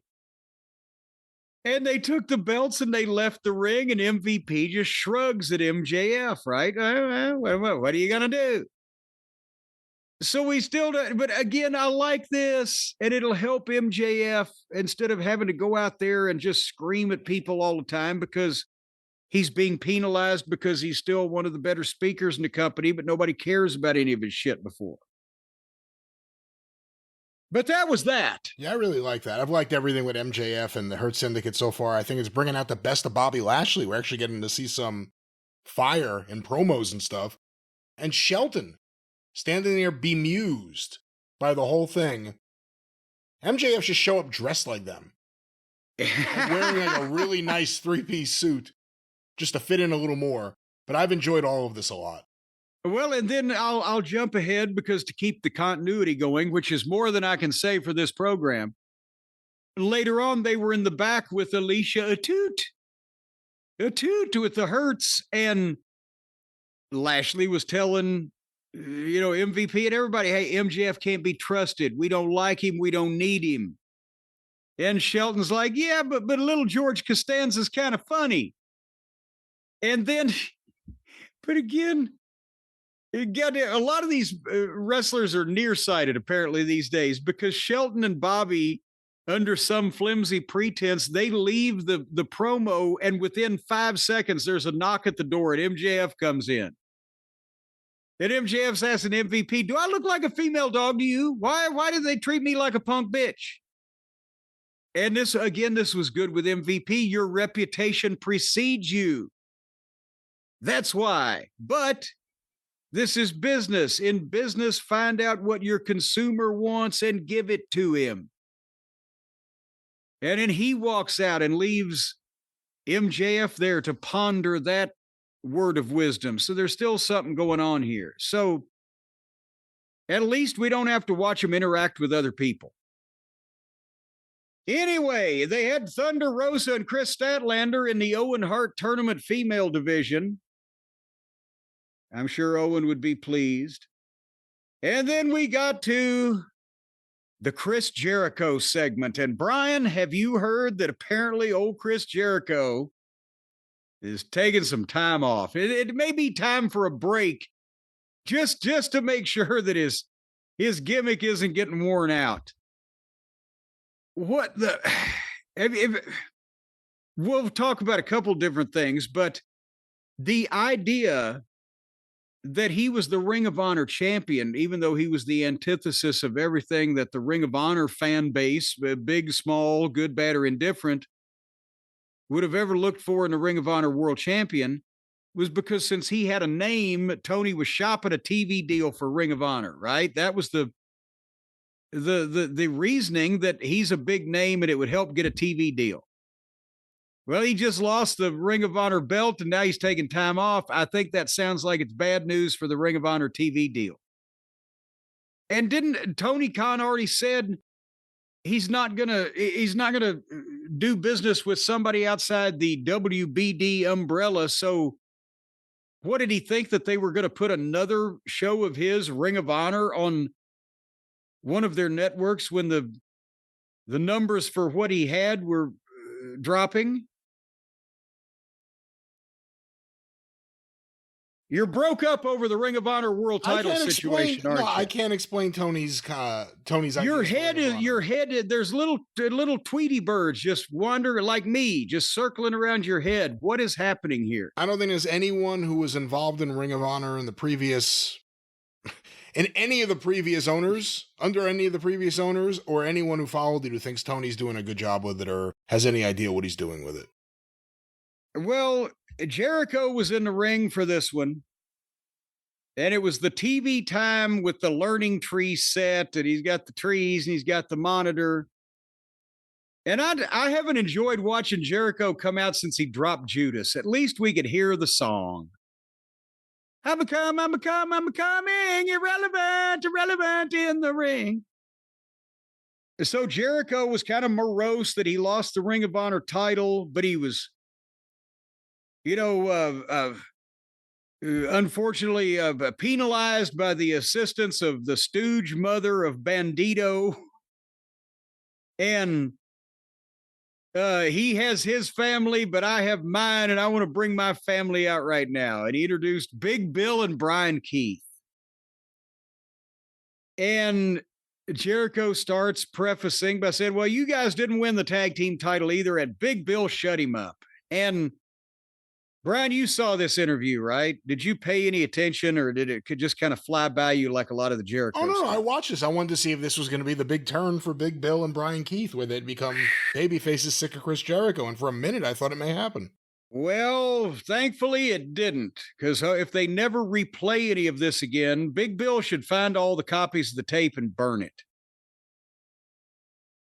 Big Bill is, if this was his effort to try to do a breakthrough promo, he had the material here. He had the potential passion behind it. He had the reasoning for it. There was he memorized this and he recited it. He was neither comfortable nor was there any kind of delivery. He was trying to speak like a college professor and enunciate everything, talking like a robot. No emotion, no inflection, no cadence. But if we are out here so you can berate us, then let me know right now and I can leave. That even said, I've been getting real angry as of late. This 7-foot fucking long-haired goddamn giant Greg Allman looking motherfucker, whatever. He wouldn't speak like that. He sounds like Kenny. Sounds like a fucking soft putz. And he did this interview instead of telling Jericho we're sick and tired of this shit, he was polite to him. Instead of saying, we're not going to be browbeaten by you anymore, he's like, well, we'll just leave if we have to stand here and take this abuse. It's like, this is the fucking 7-foot ass kicker. Looking at it in that perspective, did this or did this not suck donkey balls? No, this was not good. I didn't say it was good. All right. I just wanted to make sure that you didn't think it was a breakthrough performance or anything. But then Jericho calmly said, that's not why I brought you out here. I care about you. I want to help you. Your victories are mine and your failures are mine. And then he starts working himself up. And of course, he says, some may say that I lost the Ring of Honor World title because, Big Bill, you weren't there for me. Some might even say it's your fault. But I'm not saying that. I'm not angry. And now Jericho's auditioning for the next independent movie here with this emotional roller coaster of a scene. I'm not angry. I'm just disappointed. And that's what he repeats then over and over. I'm not angry. I'm just disappointed while he's smashing the TV with the baseball bat. You know, these new flat screens that are only like an inch thick, they don't really fucking break and bust up like those old-fashioned TVs did. It just kind of... It takes effort. Crinkles up and just, it doesn't really go anywhere. There's nothing inside it to fly out of it. But nevertheless, he beat the TV up with the bat, and he really got a pop when he got bleeped for something. And then he told him that until you change that, that me being disappointed, it might be best that I leave. And the fans, of course, start singing, Sha-na-na-na. Hey, hey, hey, goodbye. From the great group Sha-na-na. And did you hear as Jericho was leaving, as he's going down the aisleway right at the entranceway? You can clear as day hear some fan go, suck on a maple leaf, buddy. What a goodbye. So, yeah. So, but that was that. A comment on that. And then what are we hearing about this interview Jericho's doing where he's saying he's open to returning to the WWE? I'm sure he is. I'm sure he's very open to it. We'll see where it goes. You know, Jericho's been there a long time. Jericho has had more opportunity to do more of his own stuff than most people. Tony's a big Chris Jericho fan going back to his teenage years. You would think in some ways Chris Jericho may be set for life in AEW, even though the work is not there. The angles, the promos, the ideas, the programs, everything from like A to Z has been pretty shitty from him, including guys that he did not help, who never really gained anything from working with Chris Jericho. It just kept Chris Jericho in a prominent position on TV. Come on, Action Andretti is the new Sting. Would WWE want him for any reason at this point right now other than to just take AEW's first world champion and someone who was such a big part of AEW? Well, but hold on here, because he did an interview, and this was with one of the wrestling entity publications or sites or whatever, right? But he said he would be willing to go back to the WWE, or he'd be happy staying in AEW. Basically, it's the cover all bases and answer everything. He was giving I would evaluate any offer at any situation and do what's best for me. That's why I've reinvented myself so much. So he's basically saying, I'll do anything that ends up the best thing for me to do.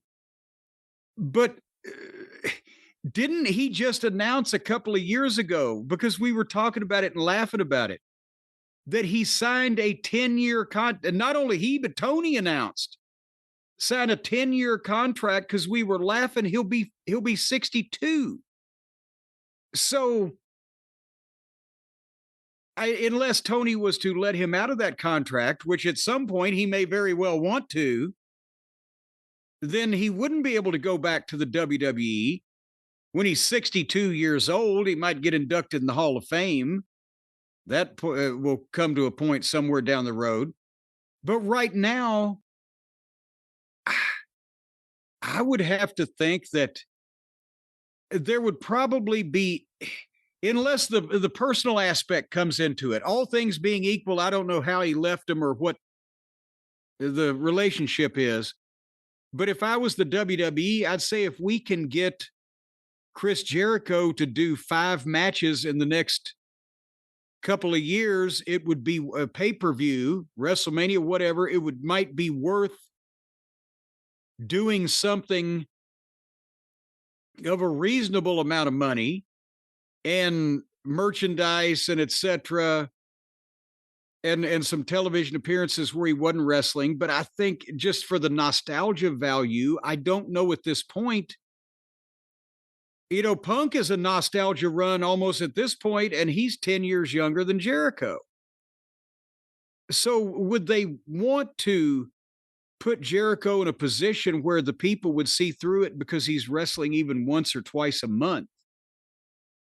I think it would have to be a limited thing. If it was interest on their part, they wouldn't start building a regular talent, and regular now being once or twice a week. They wouldn't start building Jericho at this age as a regular talent for a 2 or 3 year contract. I can't see that. Well, we'll follow this story and see what happens. And if there's anything more to say, we'll say it on the drive-through, but it certainly didn't leave Big Bill and Brian Keith looking like anything. Oh, it left them looking like something. I've seen a lot of what it left them looking like in the middle of the road after the parade goes by. But speaking of the parade going by, do you know who the parade left, Brian? The parade left the main event behind for us to enjoy. The main event on this program, where bad promos and nonsensical bullshit and people injured and chaos running rampant. The main event was Claudio Castagnoli and our friend Wheeler Useless. And I didn't even like him here, and he's from Philadelphia, against Samoa Joe and Hook. And they've made it at this point where I don't even want to see Samoa Joe. But this, again, they rang the bell at 6 minutes till 10, so you know they're going over, even though that the Swerve and Pac match was cut, I'm sure, fairly short from what it was going to be. They still managed to find a way to stretch this fucking fiasco out, right? So, point is, they go past the 10 o'clock hour into the overrun. And then finally, Joe and Claudio are on the floor, and Wheeler and Hook are in the ring. And Moxley comes down and grabs a chair. Well, he gets up on the apron of the ring and draws the referee. Then he gets down, and then he paces around for a little while. Did you see? It was like, did he come too early for something? What? He was just there, and he distracted people, but then he backed off. Then he grabbed a chair.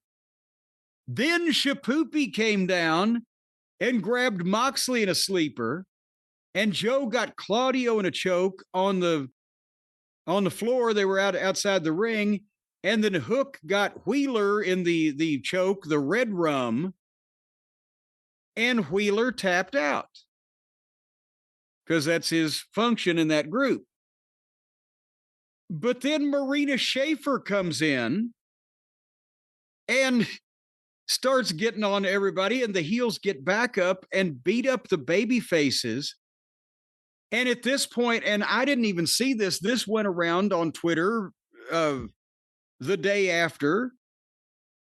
I didn't see it when it happened because they had a wide shot on the ring, but if you're looking for it, you can see it. If you're not looking for it, you can't see it.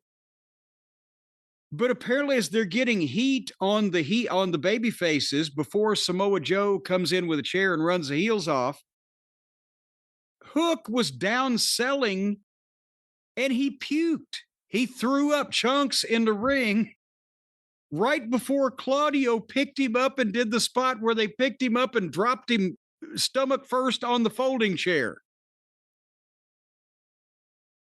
So what was he? Because they didn't go long enough for a kid like him to be blown up. Did he take some kind of stomach blow, or was there some reason for him to be vomiting before they did that deal? That's what I'm wondering. Maybe he realized what the ratings would be being in the main event with Claudio. Come on now. I don't know. I didn't see what caused it. I didn't even notice it until after the fact and people on social media started sending it around. I didn't see it happen. But then that begs the question. I wasn't even there, but that begs the question. Claudio's right next to him. He's about to pick him up and do the spot where he picks him up and drops him gut first on a folding chair, on the edge of the chair. So did he say, hey, can you hurry up and finish puking and come here so I can drop your stomach on the edge of a chair? Did they have to do that thing because they called it in the locker room? Or could he have said, well, this guy's already throwing up. Maybe I'll just fucking kick him in the head and let him take his own bump. What is the matter with all these people? Maybe he didn't see the throw up. He just smelled it. And when he smelled it, he thought, oh, someone's wearing Moxley's cologne. No, that's not Moxley's, the seat or the lap of Moxley's pants that smells like that. It was 5 feet away from Claudio. He had to look at it to pick the guy up. But it's like all of them have not ever been talked to in any kind of meaningful way in training, otherwise in a superficial, the show must go on and, gut through this stuff instead of, no, we can do something different because nobody knows what we're supposed to be doing to begin with till we do it. But yeah, so then Joe ran everybody off with the chair and the fans were, and Joe cut a promo like they're coming after and I mean, I can believe it from Joe, but he's got a skinny kid laying in his own puke and fucking Shapoopy as his backup, and they're coming after the Death Riders. And the only thing that Joe really got a pop for was something he said that he got bleeped for. So that was that program. AEW. Another AEW Dynamite. Of course, they're on a real hot string of exciting action. We could talk about the ratings. I have them here. AEW Dynamite on Wednesday, April 9th, 2025 from 8 to 10:08 p.m. On average, watched by 659,000 viewers. 659,000. Now that is firmly in their wheelhouse or their flywheel or whatever, as they say these days. They're in the sixes now, usually 6 to 660 or so. Well, for instance, last week was 594. So this is up 11% from that, according to WrestleNomics. The trailing 4-week average, 636. So 4% up on that. So they're a little bit better than their weakest average ever. Okay. Well, let's go to the quarterly breakdown. These were compiled by WrestleNomics. It does not include Max. And by the way, I've heard from multiple people who work in television who told me the streaming numbers of 500,000 being added to Dynamite is hogwash. Not one of them thinks it could be anywhere near that, and we would certainly know about it if it was. But let's go to the quarterly breakdown. Quarter 1, 8 to 8:15 p.m., the Jon Moxley backstage promo, the Moxley versus Shibata match, and the Young Bucks coming out for their promo, 767,000 viewers. Okay, so it looks like they may keep some people for most of this show with that starting point and their average. Well, quarter 2, 8:15 to 8:30 p.m., the Young Bucks Kenny Omega, Okada, Swerve Strickland Pac Live angle.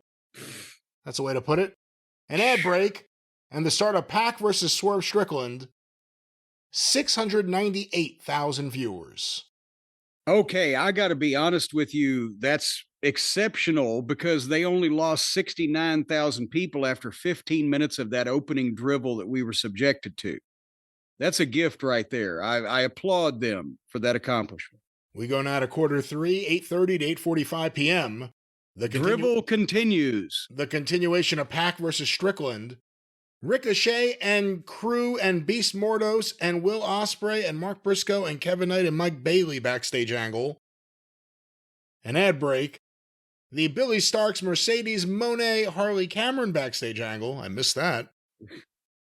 And the Adam Page Prince Nana backstage angle, followed by an ad break. 629,000 viewers. Ouch. Okay, that shows the culmination of that first 30 minutes of abysmal misery. Now they're down 138,000. Well, we got a quarter 4, 8:45 to 9 p.m.